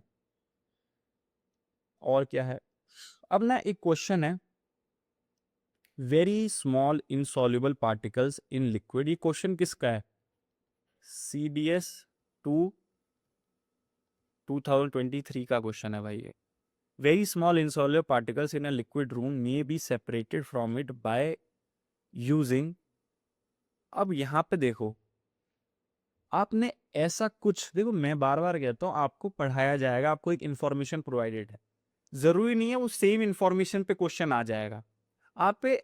हाँ ये 100% है कि आप उस गिवन इंफॉर्मेशन का यूज करके हर क्वेश्चन को सॉल्व कर सकते हो अगर वो इंफॉर्मेशन सही है तो यहाँ पे आपने ऐसा कुछ नहीं पढ़ा, very small insoluble particles in a liquid में be separated from it by using. ऐसा डायरेक्टली कुछ नहीं पढ़ा आपने कि भाई छोटे छोटे पार्टिकल्स हैं लिक्विड के अंदर, वो सेपरेट कैसे हो सकते हैं, इनसॉल्युबल पार्टिकल्स। भाई तो अब मैं दिखाता हूँ कि जितना आपने पढ़ा है अभी तक उस नॉलेज का यूज करके कैसे सॉल्व करें। पहली चीज देखते हैं डीकैंटेशन। डीकैंटेशन मैंने बताया कि वो मिट्टी वाला एग्जांपल, वेरी स्मॉल इनसॉल्युबल। अब भाई जो मड पार्टिकल्स होते हैं वेरी स्मॉल तो नहीं होते, क्लियरली दिख रहे हैं, और हमने देखा है कि वेरी स्मॉल पार्टिकल्स हम सॉल्यूशन के पार्टिकल्स को कह सकते हैं या फिर कोलॉइड के पार्टिकल्स को कह सकते हैं, तो ये तो नहीं है। सेंट्रीफ्यूगेशन, सेंट्रीफ्यूगेशन में हमने पढ़ा है कि भाई क्या होता है कि हमने सबसे पहले पढ़ा था कि मिल्क के अंदर सेंट्रीफ्यूगेट करते हैं तो फिर क्रीम निकल के आती है, सबसे पहले मैंने बताया था क्रीम निकालने के लिए यूज होता है। फ्रैक्शन डिस्टिलेशन, भाई लिक्विड्स के अंदर है, ये तो पार्टिकल्स तो उसके अंदर है ही नहीं, ठीक है। क्रिस्टलाइजेशन सॉलिड्स के लिए है, स्मॉल पार्टिकल्स होते हैं क्या वो, नहीं, तो एक ही आपका ऑप्शन बता सेंट्रीफिकेशन। ये चीजें आपको भाई पता होनी चाहिए, या इस लेवल पे आपको क्वेश्चन सॉल्व करने आनी चाहिए। इसे कहते हैं कि नॉलेज के अलावा क्वेश्चन सॉल्विंग एप्टीट्यूड है आप लोगों के अंदर। ये आपको डेवलप करना है कोई पेपर सॉल्व करने के लिए, पास करने के लिए। नॉलेज तो दे रहे हैं सब, पर ये नहीं है लोगों के पास, समझ रहे हो। तो सेंट्रीफिकेशन के बारे में ये चीज मेरे को ये यहीं से बतानी थी कि सेंट्रीफिकेशन क्या होता है। सेंट्रीफिकेशन एक प्रोसेस है जिसके अंदर हम डेंसिटीज का यूज करके, डिफरेंट डेंसिटीज टू, तो ये क्या है, कोलॉइड्स के लिए यूज होता है, मैंने बताया था कोलॉइड्स के लिए यूज होता है। डेंसिटी अलग अलग, दो चीजों की अलग अलग डेंसिटी है, उसका यूज करता है। किसी भी चीज को हम फास्ट स्पीड पे रोटेट करते हैं, मान लो दूध है, दूध को फास्ट स्पीड पे रोटेट करा तो उसके अंदर जो हैवी पार्टिकल्स होंगे उनकी डेंसिटी ज्यादा है, वो अलग होके नीचे सेटल हो जाएंगे। हैवी चीज होगी जो जो लाइट होगी वो ऊपर रह जाएगी। तो ऐसे सेंट्रीफिकेशन टेक्निक डेंसिटीज का यूज करती है दो पार्टिकल्स की, और दो चीज़ों को अलग कर देती है। ज़्यादातर कोलॉइड्स में क्रीम वगैरह निकालने के लिए ये काम आता है। ठीक है मेरे दोस्तों, बस यहाँ पे आपका खत्म होता है। Thank you.